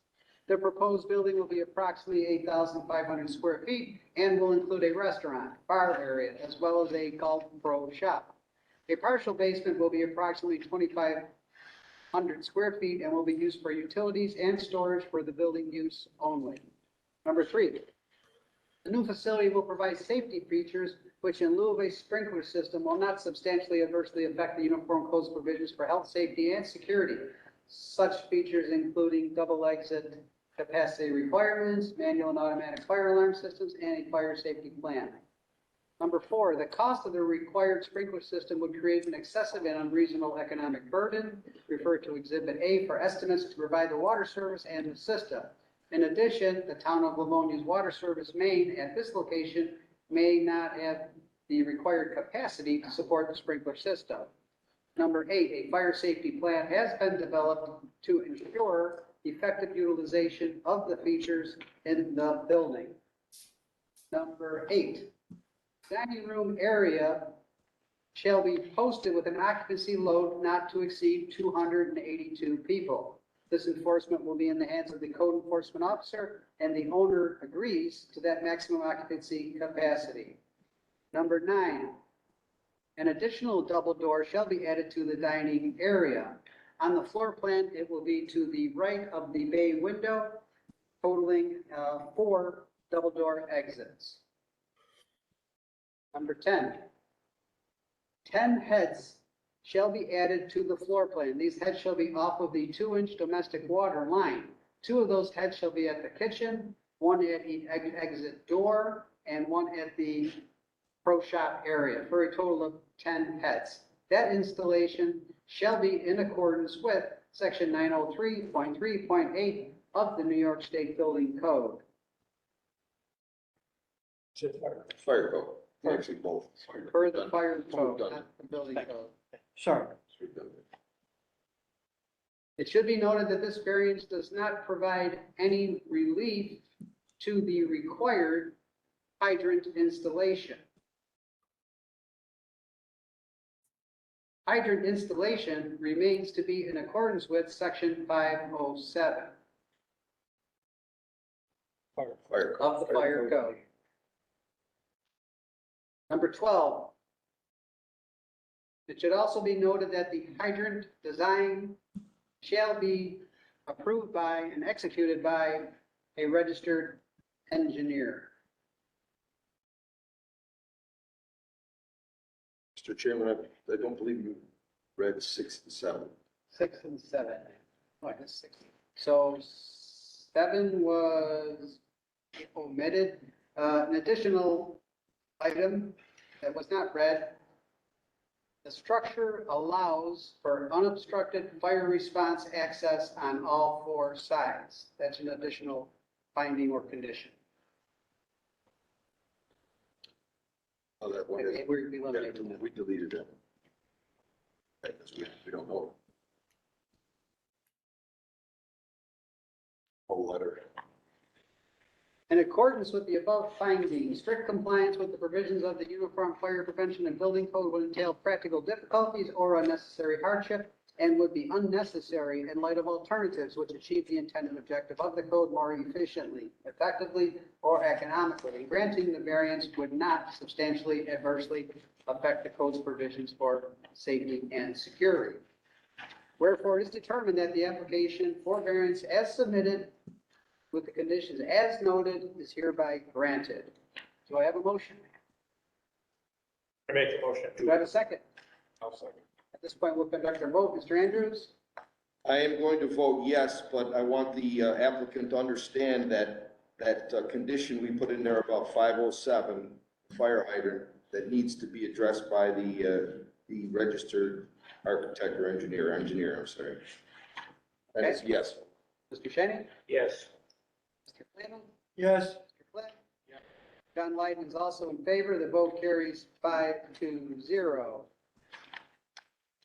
This decision is limited to the specific building and application before it as contained within the petition and should not be interpreted to give implied approval of any general plans or specifications presented in support of this application. The hearing is now concluded. Thank you. Thank you. Thank you.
It seems like someone from the board may be speaking because it's moving, but we can't hear you. I'm not sure if you can hear me.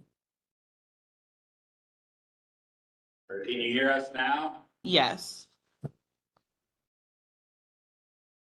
Okay, are you ready? I am ready. We will now hear petition number 2023-0103, the aggrieved party, Ontario County Jail.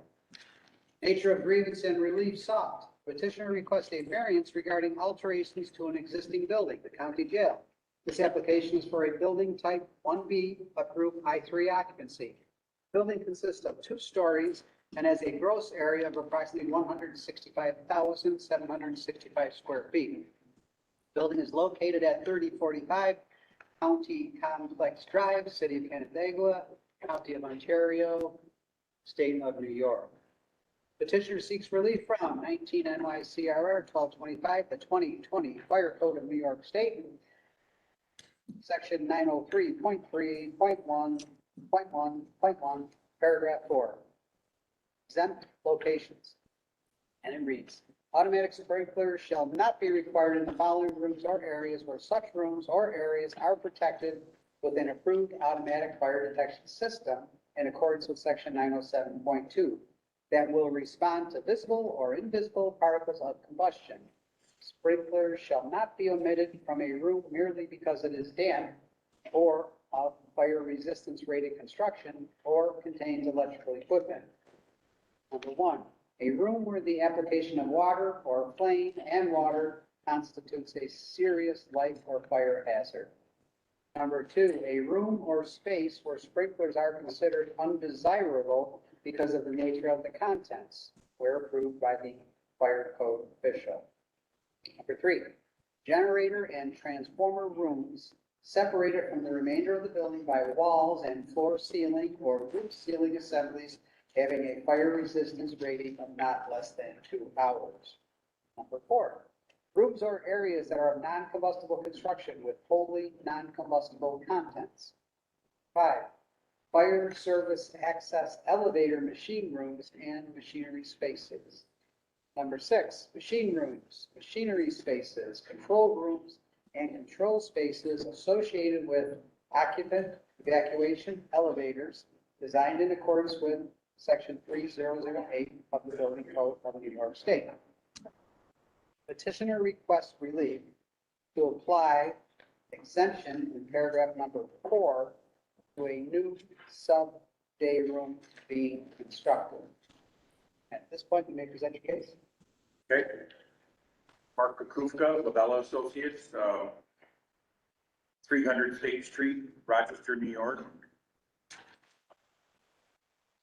As part of this project, due to the, as I put on the intro in here, is the New York State a couple of years ago enacted the HALT Act, which is allow inmates mandatory time, and that has become a classification issue. It's become an operation issue for the different county jails around New York State. And so we're here with Ontario County to present 12 of these new sub-day rooms. They meet the State Commission of Correction minimum square foot requirements of approximately 25 square feet. But the construction of these 12 sub-day rooms on an existing sprinkler building is that there was an interpretation, as you read under my ground number 5, under 903.3.1.3, condition 4, when we reviewed it with our code enforcement officer, he thought it was a little bit of a gray enough area that we should submit it here to the board for, review and approval. If we accept the terms and conditions that these new sub-day rooms will be wholly of non-combustible construction. They will have electric locks. They will be monitored 24/7. Anytime that there is an inmate in any of the housing units, sub-day rooms, or anytime they're in the area, that they will have monitoring not only by the officer on duty in each of the housing pods, but also via camera and audio. They can also listen in on the housing areas. So we thought that subparagraph 4, and that these are constructed wholly non-combustible construction, thought that was applicable application for this, but wanted to bring it to the board for your consideration. I did then add also ground number 1 in terms of additional costs, cost burden for this, because in a renovated sprinkler system like this, you're going to be forced to put surface mounted pipe in. I'm going to have to shroud the pipes. It's going to be difficult to, add pipes to the sub-day rooms. And then as may know is sprinkler systems are pretty customized designs, right? You cannot go and all of a sudden just add heads to an existing sprinkler system without redoing all the hydraulic designs. And usually from a cost benefit standpoint, sprinkler systems are usually designed for exactly what they need to be. They usually aren't built with spare capacity. So under ground one, with the financial burden ground that I outlined and claimed in there, and then under round 6 was basically saying that for New York State Commission of Correction requirements, if there's an inmate in here at any time, that there will have to be an officer in there. The sub-day rooms are visible. There'll be a mesh product, a secure mesh product. One thing that I did not include in the application, I don't think the letter came in time, but I can enter into the record. I have a letter from the Commission of Correction that I could enter into the record for everyone, that they further state that if an inmate is in the area, that an officer has to be in the area.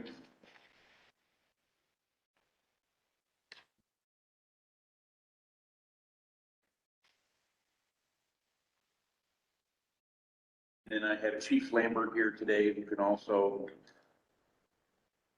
attest or comment to, how facilities are operated from a 24/7 standpoint and a visibility standpoint. This is David Flynn. Are these are they furnished in any way? I mean, are there, one of the things we're looking at, and one I think you're asking us to consider, is that there will be no flammable materials in these day rooms. How are they set up? I mean, they have a bench or concrete bench? What is? Nope, so they're literally outside day space with the cell. So in the cell, they have their bed and their desk, really the same. Literally, it's 30 square feet outside the cell. That's their out of cell time. Right, New York State Commission of Correction, they have to have 7 hours out of the cell. So are they free to come and go between the two spaces? If their cell door is open, that's their out of cell time. So literally, cell into them. But I mean, can somebody grab their mattress from the cell and bring it out into the day area that you're talking about? They potentially could, but that would be correct. Okay. Is there a roof over the areas? It's technically by code, it's a mezzanine, but technically by code, it's a story. So that's why they use the word mezzanine. So these will be built on the floor level underneath the mezzanine. The mezzanine is about 5 feet in projection, and the design we have is like 4'6" is what we have on here. So, and the building is fully sprinklered, and from a content standpoint, the cells are sprinklered. So any of that from a combustibility standpoint, inside the cell has been already accommodated via the sprinklers. So you've got sidewalls, it's there now. Correct. They will sweep most of this day room with the water from the sidewall. So that's why we're here for the exemption, is that, Brant PA, they're viewing this mesh material, this 2x2 mesh material as an obstruction. So could water go through it? Yes, water will go through that, but not from an NFPA standpoint. They consider it an obstruction.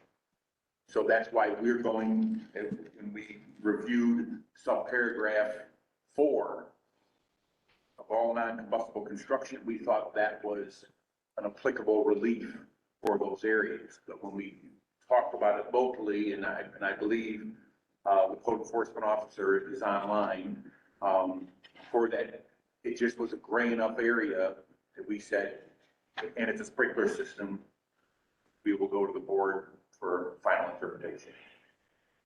So when I'm in the outside room, I look up and I see the mezzanine above. Yes. And that mezzanine is concrete. Yes.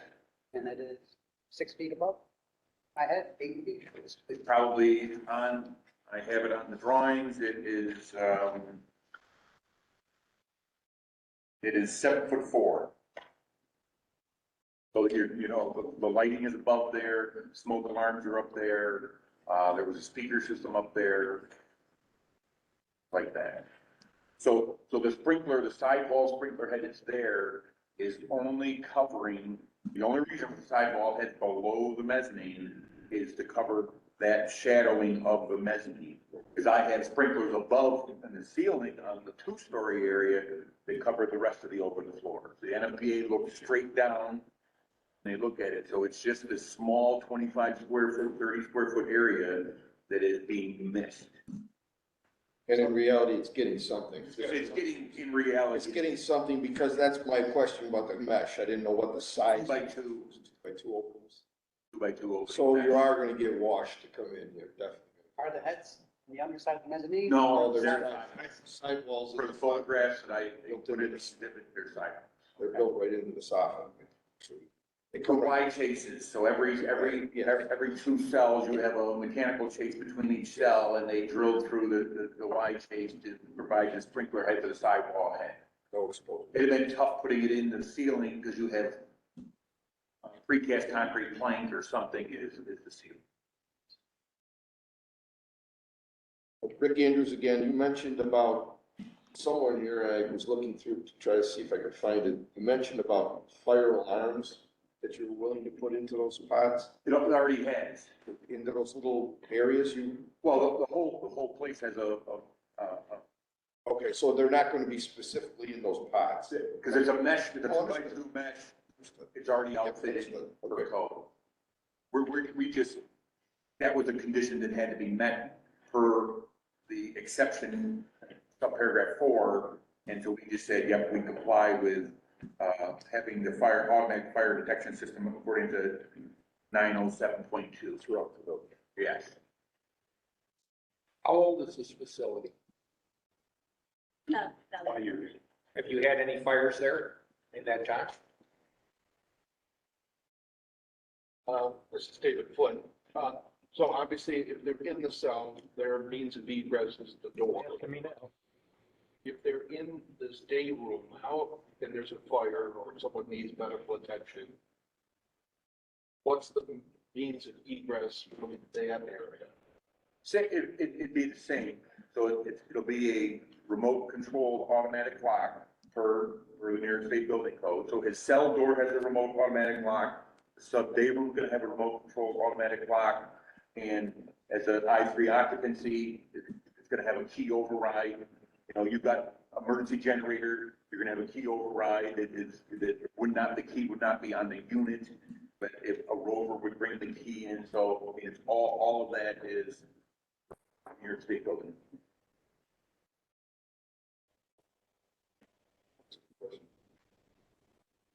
So one of the grounds that you had there, or one of the, I think number 1 was economic. I wouldn't really look at this as an economic or variance, but I do like the variance that you're requesting, number 6, additional safety precautions. And that lists those 5 items. And that tells basically what Mr. Flynn was just talking about, there's television, security cameras, that it's a 1B building, that the subject area is built with non-combustible materials, primary concrete, and units are masonry and steel. The subject facility will have fire prevention officer trained under the Office of Fire Prevention and Control. And for the inmate officer safety, housing units are void of clutter and storage. So those items there are, in my opinion, based on the fact that these sidewall heads are gonna wash this area, all these areas. I was looking at you showed individual areas where the sprinkler heads were, and they're all relatively close to each. Yes, oh yeah, because they're in every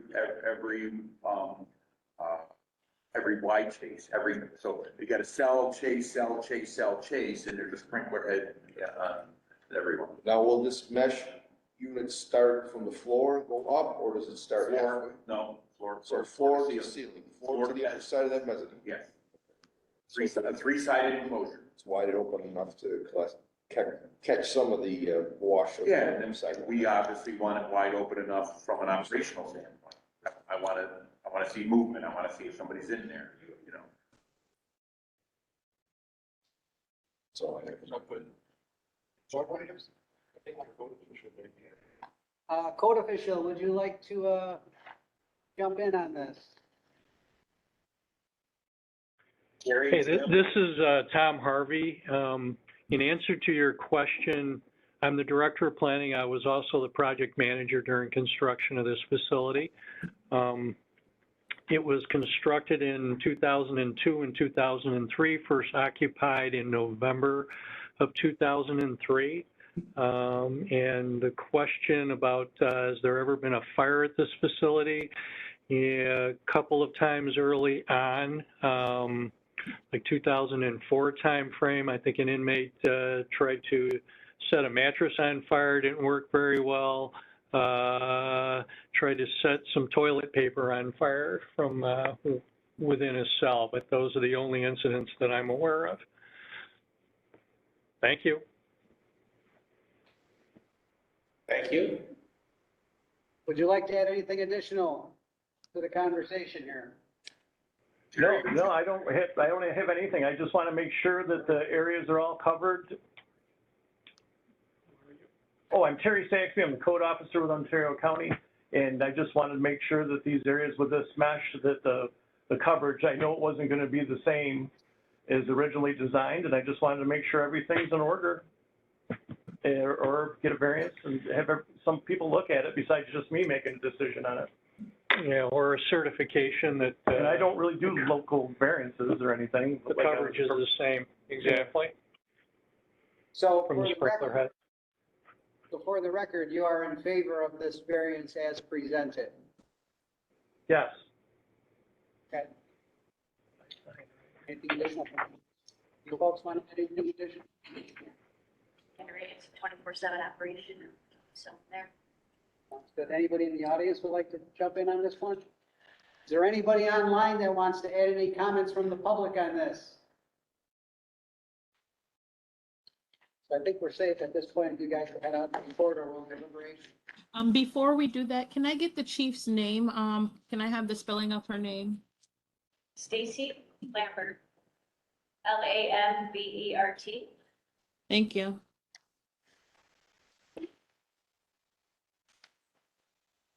I'll continue with petition 2023-0103, Ontario County Jail.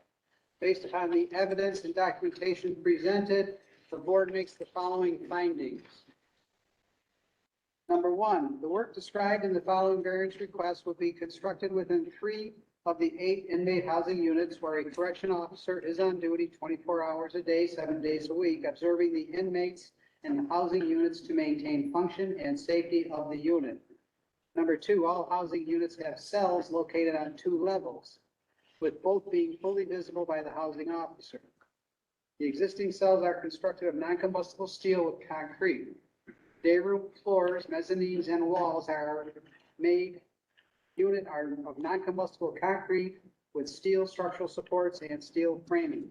Number three, the sub-day room enclosures will be fabricated of steel tube and a 13-gauge fixed steel vantage wall system infilled with security mesh fabricated with 1/4 inch diameter rods woven 2 1/4 inches on center as produced by the Kane Innovations Company.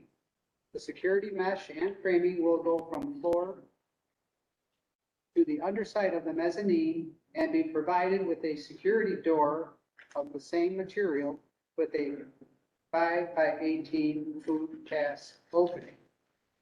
Number four.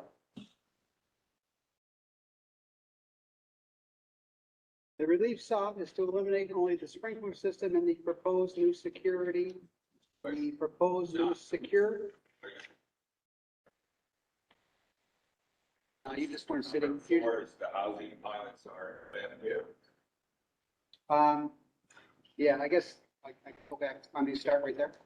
That's fine. Oh, okay, I'm sorry. Yeah, I was just adding one that has to be added, but Okay. I can do it later. Finding number 4. The housing pods are equipped with fully functional sprinkler systems per the requirements of the New York State Fire Code, section 903.3, and as per NFPA 13. Smoke and fire alarm systems are also provided in accordance with New York State Fire Code. spacing of the existing sidewall sprinkler heads fall within the compliance with codes for normal installation, but resulting sprinkler spray will be partially restricted at various locations by the new sub-day room fencing partitions. Labella does not believe that the reduction and or elimination of the water from the sprinkler system from the proposed new sub-day room will create a safety issue as the construction is fully non-combustible and the space will be monitored both visually in person through the CCTV camera system and by code design alarm systems. Number 5, Labella has determined the existing sprinkler system meets the code as presently designed. It is our opinion that the proposed new sub-day room enclosures could impede the existing sidewall sprinkler head spray patterns, resulting in non-covered or shadow areas.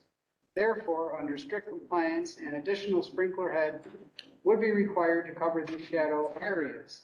Any new additional heads will require the revision of the existing hydraulic calculations for all 3 impacted housing unit zones before any modification can take place.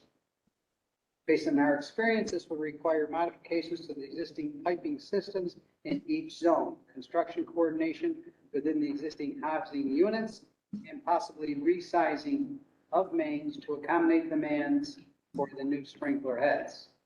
Number 6, the relief sought is to eliminate only the sprinkler systems in the proposed new secure sub-day rooms below the open mezzanine and in front of the 12 individual cells that are inside each of the 3 housing pods that are readily viewable to the housing officer.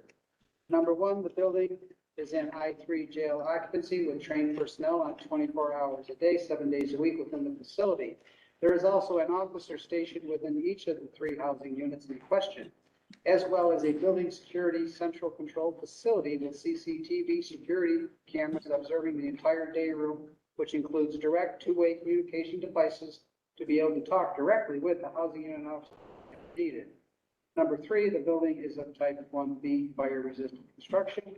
Number 3, the subject area is built with non-combustible materials, primarily concrete masonry units, and steel. Number 4, the subject facility will have a fire prevention officer trained under the Office of Fire Prevention and Control. Number 5, for inmate and officer safety, housing units are void of clutter and storage.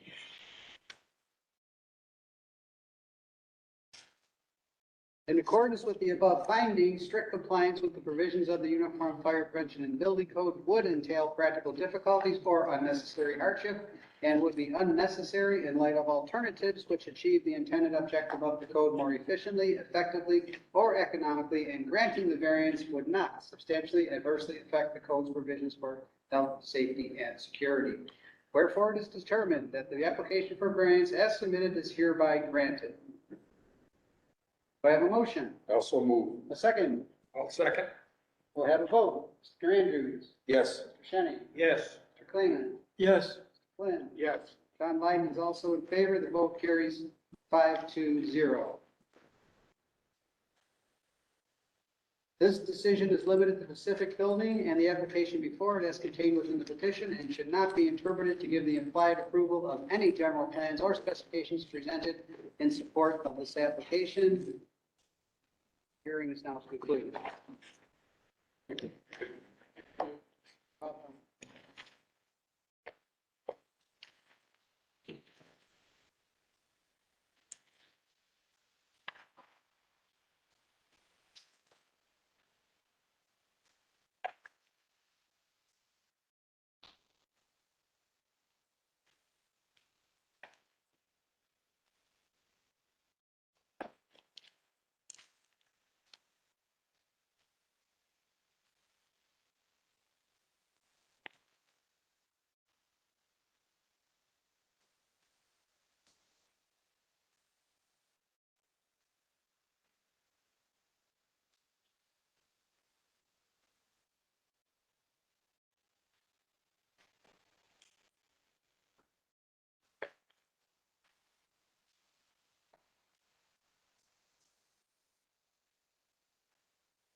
Court reporter, are you still online? Yes, I'm ready. Now at the sixth final petition of the day, petition number 2023-0170. The aggrieved party is Ashton Place Senior Living. The nature of the grievance and the relief sought. Petition requesting variance regarding the alteration and change of occupancy of an existing building. Change of occupancy I-1, condition 1 to I-1, condition 2. This application is for a building type 5B of group I-1 occupancy. The building consists of 2 stories and has a gross area of approximately 78,343 square feet. The building is located at 190 Ashton Court, Village of Clifton Springs, County of Ontario, State of New York. Petition seeks relief from 19 NYCRR 1221, the 2020 Building Code of New York State, Fire Code Section 903.2.2, which is ambulatory care facilities. It reads, an automatic sprinkler system shall be installed throughout the entire floor containing an ambulatory care facility where either of the following conditions exist at any time. Number 1, 4 or more care recipients are incapable of self-preservation. Number 2, 1 or more recipients that are incapable of self-preservation are located at other than the level of exit discharge serving such a facility. In buildings where ambulatory care is provided on levels other than the level of exit discharge, an automatic sprinkler system shall be installed throughout the entire floor, as well as all floors below where such care is provided, and all floors between the level of ambulatory care and the nearest level of exit discharge. The level of exit discharge and all floors below the level of exit discharge. Petitioner requests to maintain an NFPA 13 system and extend fire alarms to all spaces that would require sprinklers in an NFPA 13 compliance system. Present your case. Thank you. My name is Robert Wolf, Wolf Architecture. Our offices are located in Honeywood Falls, New York. Address is 2 North Main Street, Honeywood Falls. Next to me is Kevin Cristiano. He's the Executive Director and Managing Partner of Ashton Place. And also online, we've got Nolan Jessup from IPD Engineering. They're the ones that reviewed and surveyed the building from a mechanical, electrical, plumbing and fire protection standpoint. And also Steve DeHaan, who's the code enforcement official, who's been very engaged in this project and has been included in it from day one. It's been a great resource for us. I think before I start my summary, did everybody get the revised materials that we sent out on Friday? Okay, just wanted to make sure everybody had that. I want to hit that really quickly before I hit the summary. I reissued this because Steve DeHaan, the code official, made us aware that this is a type 5A building as opposed to a type 5B building. I have never worked on a 5A building in 20 years of experience, so it kind of surprised me, but it was a nice surprise because it increased our allowable fire area from about 6,700 square feet to 14,191 square feet. The real difference is that the structural system on a type 5A building is protected with 1 hour rated construction. So any of the walls and columns that hold up the second floor and the roof are protected with 1 hour rated construction, as is the roof below the attic. So that was good news for us. And that's why I issued this revision, because it actually helped our case. Let's see if there's anything else. We also, the latter part of it, if you look at these diagrams, I think the last page, LS3 that we issued, what we did there was we added the second floor as a fire area, and then we added them up. And so our largest fire area became the one that's 6,689 square feet. And with an allowable of 14,000, that shows how small our fire areas are in regard to the allowable.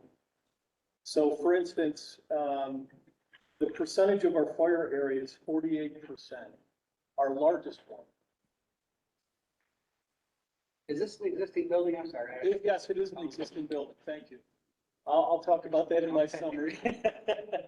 So with that, I guess I'll just launch into the summary and kind of walk you through our approach and our process. Ashton Place is located in a substantial structure on a 6-acre parcel that provides an expansive lawn for the residents to enjoy the out of doors. Ashton Place has been a senior living community since 1998. It is currently designated as an enriched housing facility. The facility is currently certified for 60 residents. If approved, this will be the second facility that has achieved EALR certification in Ontario County. The number of EALR beds in Ontario County will jump from 17 to 77, dramatically increasing services to the residents of this county. Just on a side note, I worked with Clark Manor House, and they were the first 17 beds that came online. They're actually in the approval process and just about to get certified by the Department of Health. So it's a really important need for the county. And I'll let Kevin talk a little bit more about that, but I don't know if you've ever had anybody in one of these facilities, but the difference between an ALR and an EALR is that if you have an EALR, the Enhanced Assisted Living Residence, which is what we're going for, the residents will be able to stay in the facility if they become incontinent, if they need a little help using equipment like oxygen for themselves. And the real difference between the way the building is being used now, which is an I-1 Condition 1 versus an I-1 Condition 2, has to do with how much the residents need assistance in the event of an emergency. So currently, the residents are required to be able to exit the building without assistance. In the new designation, since we've got people there who are extending their stay, they're required to be able to evacuate the building with limited verbal and physical assistance. So not much, but a little prodding and helping with some of them is really what the difference in the occupants are at this point. Currently, the building has a 13R sprinkler system, and so moving forward, if this application is approved, all of the public areas and all of the bedrooms in each unit will have sprinkler service. The areas that are not covered currently by sprinklers are places like closets, the attic, and bathrooms, I'm sorry. So in lieu of providing sprinkler systems to those areas that currently don't have them, we are proposing to extend the fire alarm system to provide early detection in the attic spaces, the closets, and the bathrooms. A few other things to know about this facility is it's monitored 24/7 by staff. There are 26 cameras throughout the facility that monitor the public areas. And the fire alarm system automatically notifies the command center where there's 24/7 staffing. So I'm very satisfied that there's early awareness if a fire were to begin. And in talking with Kevin, the only history they have of fires here are a couple fires on the stove in the kitchen that were easily extinguished on the spot without the sprinkler system going off. So they've had a 25-year history of no significant fires in this facility. For the heck of it, I would have suspected heads in the closets. So the entire facility never required heads in the closet when it was sprinkled? No. 13 hours are small enough. But somehow I thought that this kind of an operation, I guess, would require sprinklers in the closet areas. 98, yeah, it was the old green book. The old green book, exactly. It's the new code that requires. New code's much Closet's probably the most dangerous place for a fire, right? All the junk is in their box. Yes, and that's what we're proposing to put, to extend the fire detection system. So if anything does happen in a closet, it'll be made aware to the facility pretty quickly. Gotcha. Okay. The reasons for the variance request, one, the building is a very safe building, and I'll talk a little bit more about that. The project, number two, the project will extend the automatic fire alarm system to all spaces that would require sprinklers in an NFPA 13 compliance system. Number three, upgrading the existing sprinkler system to comply with NFPA 13 requirements is prohibitively expensive, almost $400,000 for the attached exhibit. We asked Kennedy contractors, they deal with sprinkler systems an awful lot, to come in and look at it, and their main point was labor would be extremely expensive on a project like this, because a lot of this sprinklers would need to be moved in some very small attic spaces, and in each unit, there are 60 units, they would need to provide 3 or 4 new heads. And getting the sprinkler pipe in there, they'd have to cut it in very small lengths. They would have to shut down room by room because it's fully occupied. And so from a labor standpoint, they just said it would be a very difficult installation. And as was stated in the previous application, we suspect that this system is designed for exactly the heads that are serving it. The number of heads that are being added right now would almost assuredly require a new fire pump and some new kind of front-end equipment to power this whole sprinkler system. Number 4 is Ontario County currently has very few beds to offer EALR residents. This forces residents to move to more intensive and expensive nursing home environments that are unfamiliar to them. For instance, something that would cause a resident of this facility to move currently to a nursing home would be incontinence or needing help to use their machines. If this became an ELR residence, what would force them to move to a nursing home would be if they start to wander and lose their way, or if they start to have memory issues. Those are 2 highlighted things that would force them to go to a nursing home. So the bar to kind of kick people out of this facility gets a little higher, and it means an awful lot to residents at this point in their life to be in familiar surroundings and to be around people that they've been cared for by.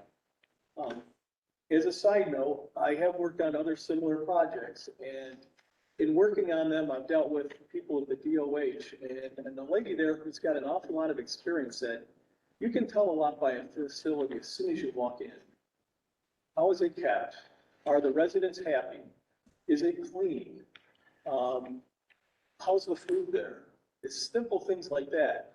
And Clark Manor House and Ashton Place checked that box for me. Just kind of the eye test that this is a well-run, well-maintained facility. So just kind of going through how safe is the building?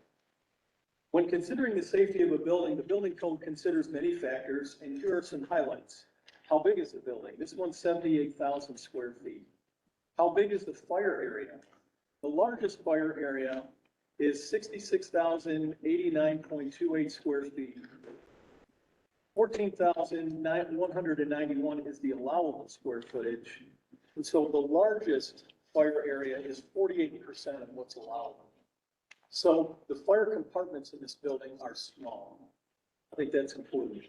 The average fire area is 5,045 square feet, which is 36% of the allowable area. So again, the average is very small too. How likely is it that a fire will start? What is a combustible material? So that's just a fact. But as a type 5A building, the structural frame is protected by 1-hour rated construction. The building is staffed and monitored 24/7 by both the fire alarm and the camera systems. How likely is it that a fire will spread? This facility is divided into 15 different fire areas. How soon will a fire be detected?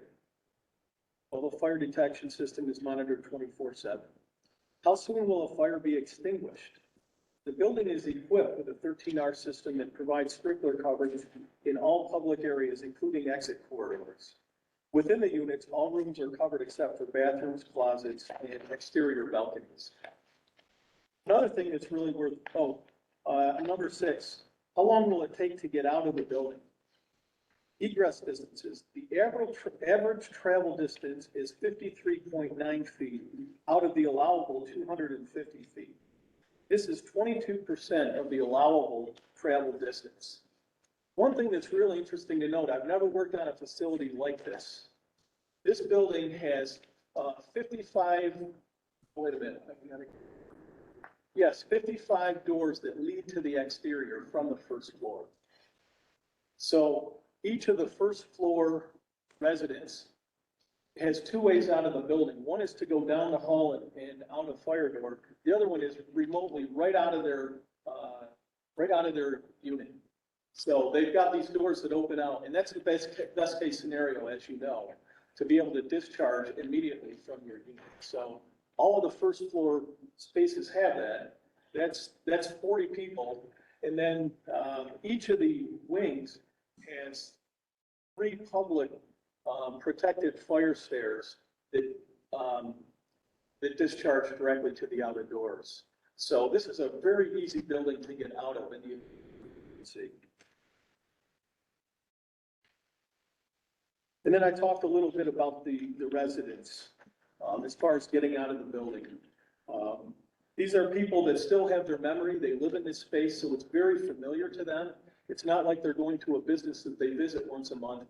They know this place. They walk through it all the time. And so as a professional, I'm convinced that they'll know where to go in the event of a fire. And they've got lots of opportunities, and with these small fire compartments, it'll help keep them protected. So just as a summation from me, this is a box that is divided into small fire compartments, is protected by fire-rated construction, an automatic sprinkler system, and a fire detection system that is monitored 24/7. And is a box that has a large number of doors to the outside that require a small distance to reach. So just looking at it as a space that can catch fire, there's a lot of safety built into this facility already. We did get endorsed by Steve DeHaan, who's the code enforcement official. And Steve, if you'd like to say a few words about your opinion of the project, that'd be great. Okay, yes. Good afternoon. I am Steve DeHaan. I've been a code enforcement officer in the town of Manchester for 21 years. And my office has inspected Ashton Place annually for the last 20 years. I believe the original design of the building and with the small fire areas and minimal exit travel distances.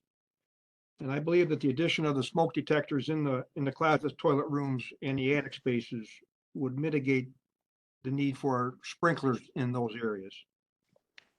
And just as an FYI, the fire department's located right across the street, if that means anything.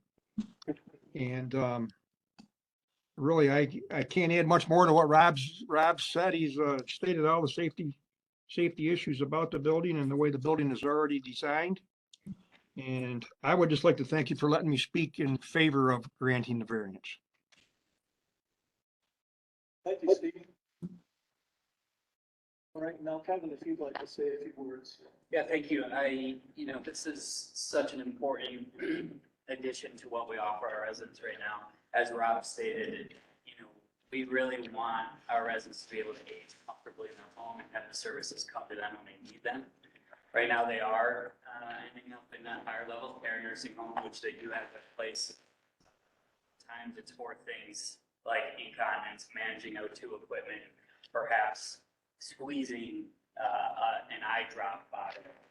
So we're talking activities of daily living and medication sort of treatments, routines that can be definitely accommodated in our level, getting enhanced services in a home-like setting that they're familiar with, so that they don't end up in a setting that is often overly clinical and far more expensive. Quite honestly, leads to a decline in the quality of life of that resident a little bit more rapidly than you typically see in an enhanced facility like this. So that's why we're pursuing this. We resource to our seniors in the Finger Lakes region to make sure they stay in their home as long as safely possible. And I think that's it from us. Peter Clayman here. I'd like to ask a question. You've indicated that you have a compliant NFPA 13R system in the building present. But again, the passage of time could be part of this.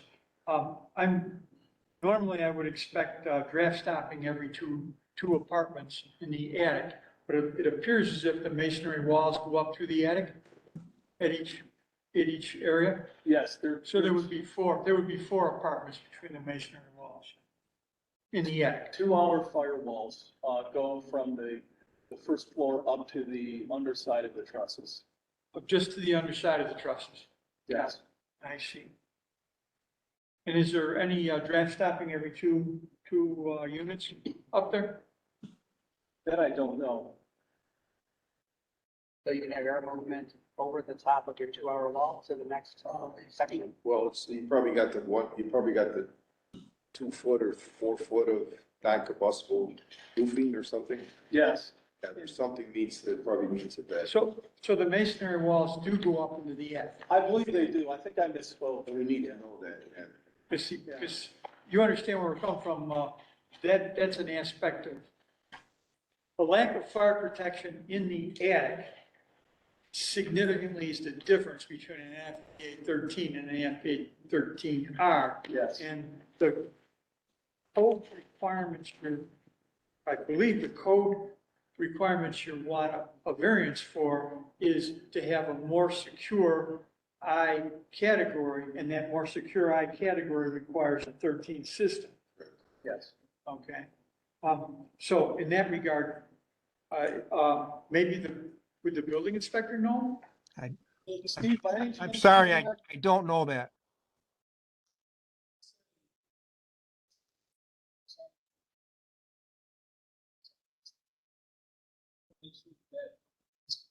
See, the issue is not that the masonry partitions go.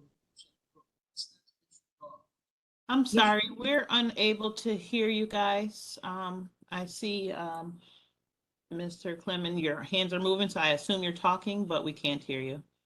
I'm sorry. I'll start over. Thank you. I'm asking the difference between, or I'm asking if the building has a NFPA 13R system compliant with today's code, or is it as it prior would comply years ago? In any case, we have to accept that the municipality has approved the NFPA 13R system.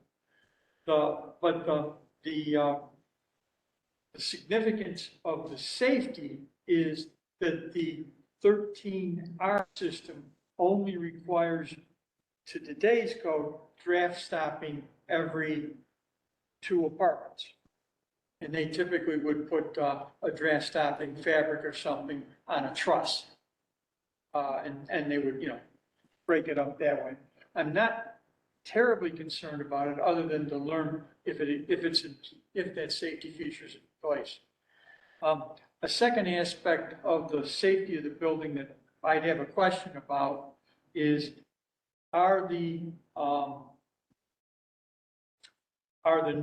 is the fire alarm system capable of adding a strobe by just changing the heads? Nolan, can you answer that question? Can you address that, please? Yeah, we believe that the existing fire alarm system strobes can be added to that. Because that would be for hearing impaired people under this section. And then, to my best understanding in how you've described the circumstances, the clients are when a client becomes non-ambulatory, they have to go to a nursing home no matter what? Yes, if they need chronic assistance. Whereas, if a client needed to be encouraged, that would not be, they'd still be able to stay at this proposed facility. As long as we have approved policies and procedures by the New York State Department of Health to be able to do that kind of service, very specific. And that's an approval process we go through right after this one. So we need their approval as well in order to complete this application. But in any case, you're not suggesting nursing home standards at all. Not at all. Rick Andrews here. So I would like to start right at the beginning, pretty much. So 1998, this building was built. It was under the old Green Book, yes. So my question is, what was the occupancy at that point? B4, like a senior housing? Steve, do you have that information by any chance? I'm sorry, I don't have that in front of me. I'm sorry. I can try to find it for you in the next few minutes. Yeah. Sure. If you would, that would be greatly appreciated. The reason I say that is because I'm guessing that was built under some, how did you get it into an I category? That's my question. When did it come, just because you now are saying it's No, I? it's currently in I-1 Condition 1. So Okay. at some point, it was made I-1 Condition 1, and we're going to I-1 Condition 2. So at some point, but it wasn't built under an I because they didn't have Is at that point. It was a B. It was a B, like a senior housing. I think B that's right. occupancy. It's probably in 2003 when the IBC came out, Exactly. and then it went to I-1. Right. Yeah, it was originally a B3. So that B3 would require a 13R system. They accepted the 13Rs.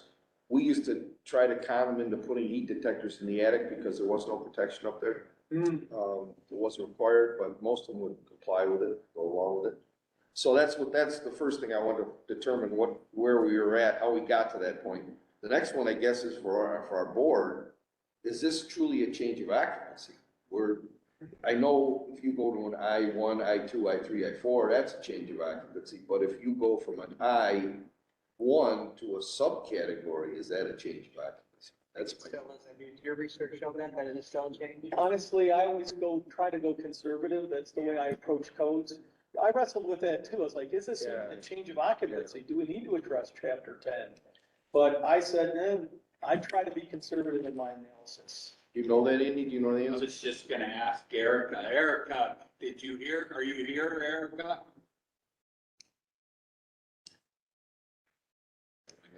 It's Peter Kleiman here. I would have characterized that as a change of the character of the use. It's the same thing. Well. Yeah, same, still gotta address it. Yeah. Okay. All right, so that. Good question. I wrestled with that one. Yeah, that was, I wasn't too clear on that. So, if you look at the current NFPA 13, they allow bathrooms up to, I think it's 55 square feet. Yeah. The current NFPA 13. Yes. And the only thing they want is to knock the busted material behind the shower stalls. They don't want fiberglass against the wall. And they also allow closets, certain square footage. Yeah, I think it's 24 or something like that. So you have closets, and so now that really not part of the variance as far as I'm concerned, because I feel that you would be able to do that anyway. No, you're right. We do have some closets that are less than 24 square feet. Right. And some restrooms that are less than that, but we do have some that exceed those. So the ones that exceed it, that's the one where you're looking for the variance for. That's right. The other ones, like you say, are compliant already. Okay. So obviously the attic is the problem. And going along with Mr. Clemens' questioning, it's important to know what's up in that attic. Because with that attic, if it's full open, without fire stopping or draft stopping or draft curtains or smoke stops or anything, we got a problem. Because I can cite numerous fires where the roof burned right off the place with a lightning strike. And it overwhelms the sprinkler system. There is no, sprinklers that don't do anything. I don't have an exact memory. I do remember when we poked our head up there, you couldn't see all the way down the corridor. but, I don't have a picture of that to show you, and I'm not certain in my mind, so I don't want to give you assurances I Well, can't give you. I would just give you it would be my personal addition that we address that in our findings if we would give this. Absolutely. If this does move forward, we will make sure that that's in place, if it's not already. And I So- suspect it is. I'm hoping it is, and I think we built it under a B3, it might be. It might be up there. It might be good For what it's worth, I know that they go all the way up there, but I don't know if you can take my. Well, you do, I mean, that's what I'm looking for. Yeah, Somebody yes, say they've you know, seen- we have access to each individual. And I imagine, because that green code called for that, you could go up to the underside as long as you put the 2 foot or 3 foot or whatever that was, That's right. non-combustible material on the roof. Yes, So that at least gives us a little bit of a fire area breakup, you know? but we'll get up there and look and see what the materials are, and make sure it's an intact. Okay. And we 2 may, hour even, separation. we may even, if we go with it, we put a condition to somehow verify that. Absolutely, I would do that anyway, so. Because that is my main concern, to get a lightning strike or something and burn the place right up. Matter of fact, we had one in Niagara County where it burned the top right off the home, and the fire alarm system was affected by it, so it never even set the fire alarm off. Oh, my God. It fried the fire alarm system, so that's, and it burnt the building right apart, so. Okay, so then, smoke detector. Excuse me, Richard, just to add, looking at pictures that we took, the brick walls go all the way up to the bottom of the roof deck. Very good. That's what we Perfect. needed to know. Thank you very much. Thank you, sir. Thank you, Nolan. Yep, anytime. So the attic, with the smoke detectors aren't effective in an unconditioned space. So, we would, if, obviously if we granted, we would go with some type of a heat detector, probably a high fixed temperature, like 212, something in that area. Okay. Because our rate of rise would go off all the time, and anything too low would be going off all the time, so. Nolan, did you catch that? He's our engineer, so. The high temp heat detectors in the attic? Yes. Yes. Yep. And you were planning on heat detectors everywhere except for closets? Am I correct in that assumption? Yes, I believe you are correct. I think in the attic, we we're calling for heat and smokes, and then Because you just mentioned closet smoke. areas, there's doing smokes. Oh, got it. Thank you. So did you ever get a cost estimate to just sprinkle the attic? I know it'd be a dry system, but Well, we got the whole system quoted, and the other thing about the quote was, they need to do calculations to see if we would need to add a fire pump. Right. Which we definitely would, I think, and that would add to the cost that they came up with. dry systems are expensive, don't get me wrong. I just wondered if you'd broken it up, because that, again, is my concern, that attic. Not being covered. But the construction of the building, as Peter pointed out, with those separations, you even have smoke doors or fire door, actually they're fire doors, right? Yes, so there's smoke doors too. Two of them in each one of the corridors, which today you can go, I don't know, 150 feet, I think, without anything. And you have the heat. Yeah, the Peter claiming here, the passive fire protection of this structure is significant. Yes, compared to what it would be today. Yeah, so that's why, if I wasn't convinced, I wouldn't be here, but I'm convinced after looking at this. I appreciate that. Yeah, so those are basically the items that I needed addressed, and I've got my answers, so thank you. That's on the board, anything to add? Peter claiming here, we might better stipulate compliance with the appropriate NFPA standards for the type of detectors in their location, rather than tell you what to do. We would defer you, of course, that's through Mr. Nolan. Yeah. To choose the detector for the choose the detecting device for the application. For NFPA 72. Yeah, okay. For NFPA 72, because that allows you and your local fire chief some flexibility. Classic example would be, there may be a place that needed a detector and radar eyes that isn't specified yet. authority having jurisdiction can stick their nose in and not be contrary to our, be consistent with the NFPA 72 standard and not contrary to our fiat, as it were. I appreciate that, and yeah, I count on these guys. It's not my specialty, so IPD will work closely with Steve, and like I said, I look at code officials as important partners who know a lot about the history, and so Steve has been a great resource on this whole project. No, it's Rick Andrews again. The last question I had written down here is that you mentioned the fire alarm system goes to a location in the facility. Does it also report to Central Station? Yes, and it goes direct to the fire department. So we got three points. Okay. Immediate. Great. Thank you. Good. Anybody in the audience would like to speak on this?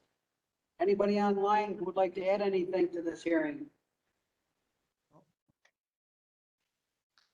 Okay, at this point, you folks could head out into the corridor, we will deliberate. Thank you. Thank you. All set.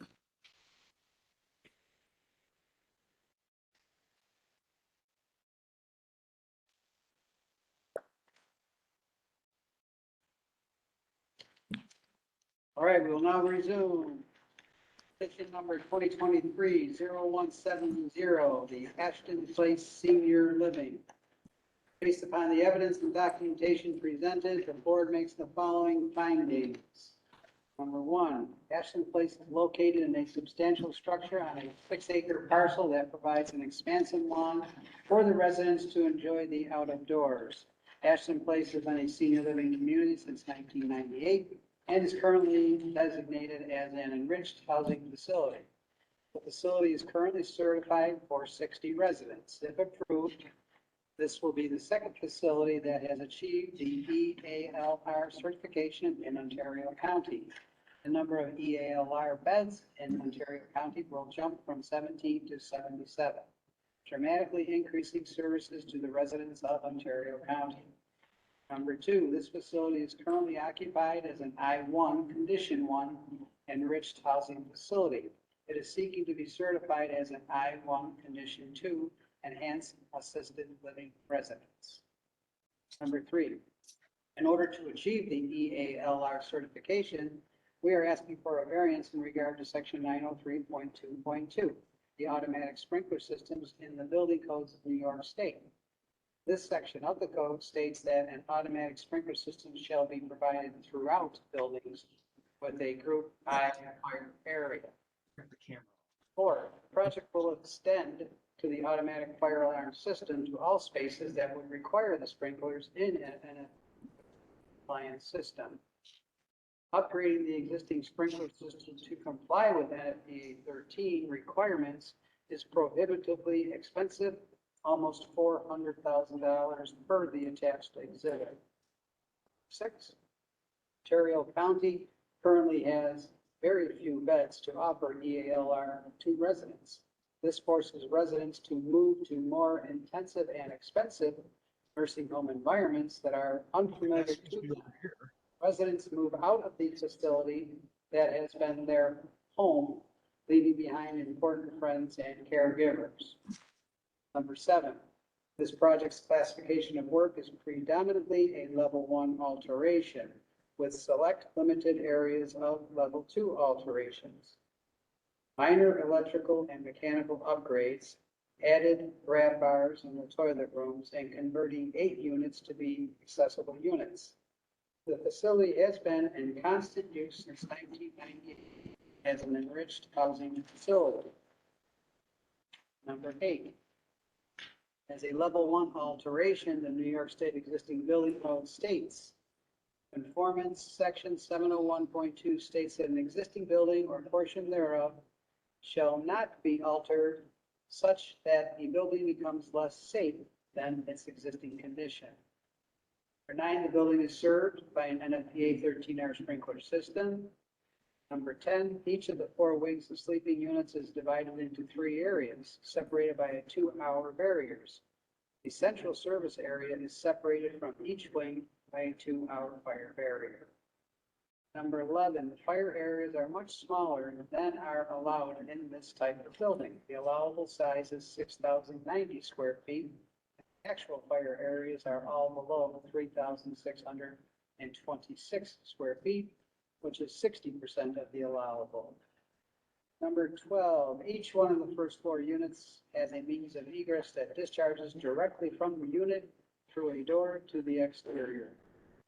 13, the average minimum egress from each unit is 53.9 feet. The allowable egress distance is 250 feet. This is 22% of the allowable egress distance. 14, we use the Chapter 13 calculation method to assess this project.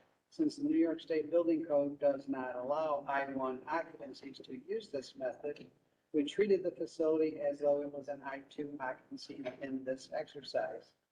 The calculation that we produced showed that the facility is code compliant when evaluated as an I-2 facility. Number 15, heat detectors shall be installed throughout all attic spaces. The detector type and usage shall be per NFPA 72. 16, 2-hour fire separation shall be confirmed to go from floor to underside of roof.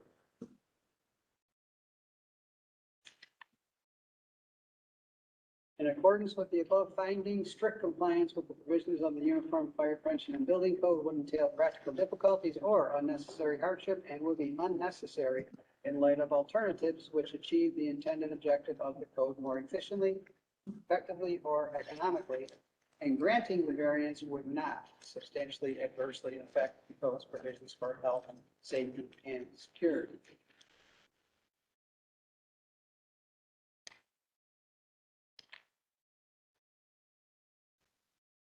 Do I have a motion?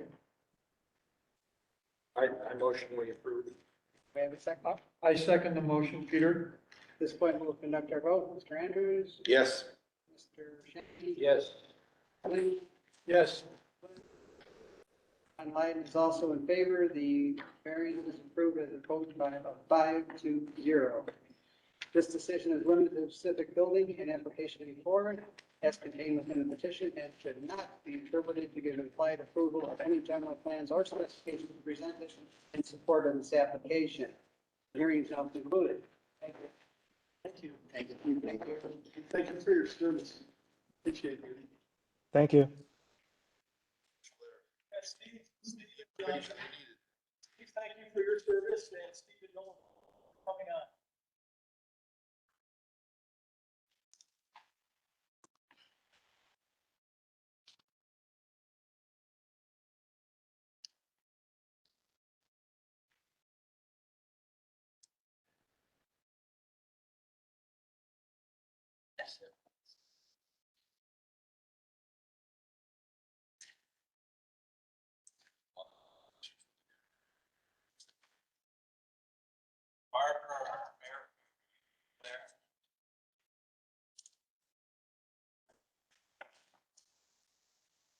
I'm here. Hey, guys, thank you. Thanks, everyone. How you feeling, Erica? You know, much better than last week, but still not great. Oh, I'm sorry.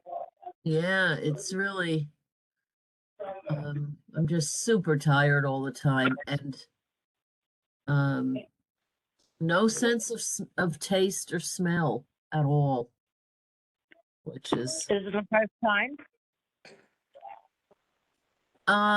It's the first time that I tested positive. I'm sure over the last few years that I've had it before, but this was the first time I actually had a positive test. And yeah, I don't really have breathing difficulties or things, but just interesting. I talk on the phone with someone for an hour or so, and then I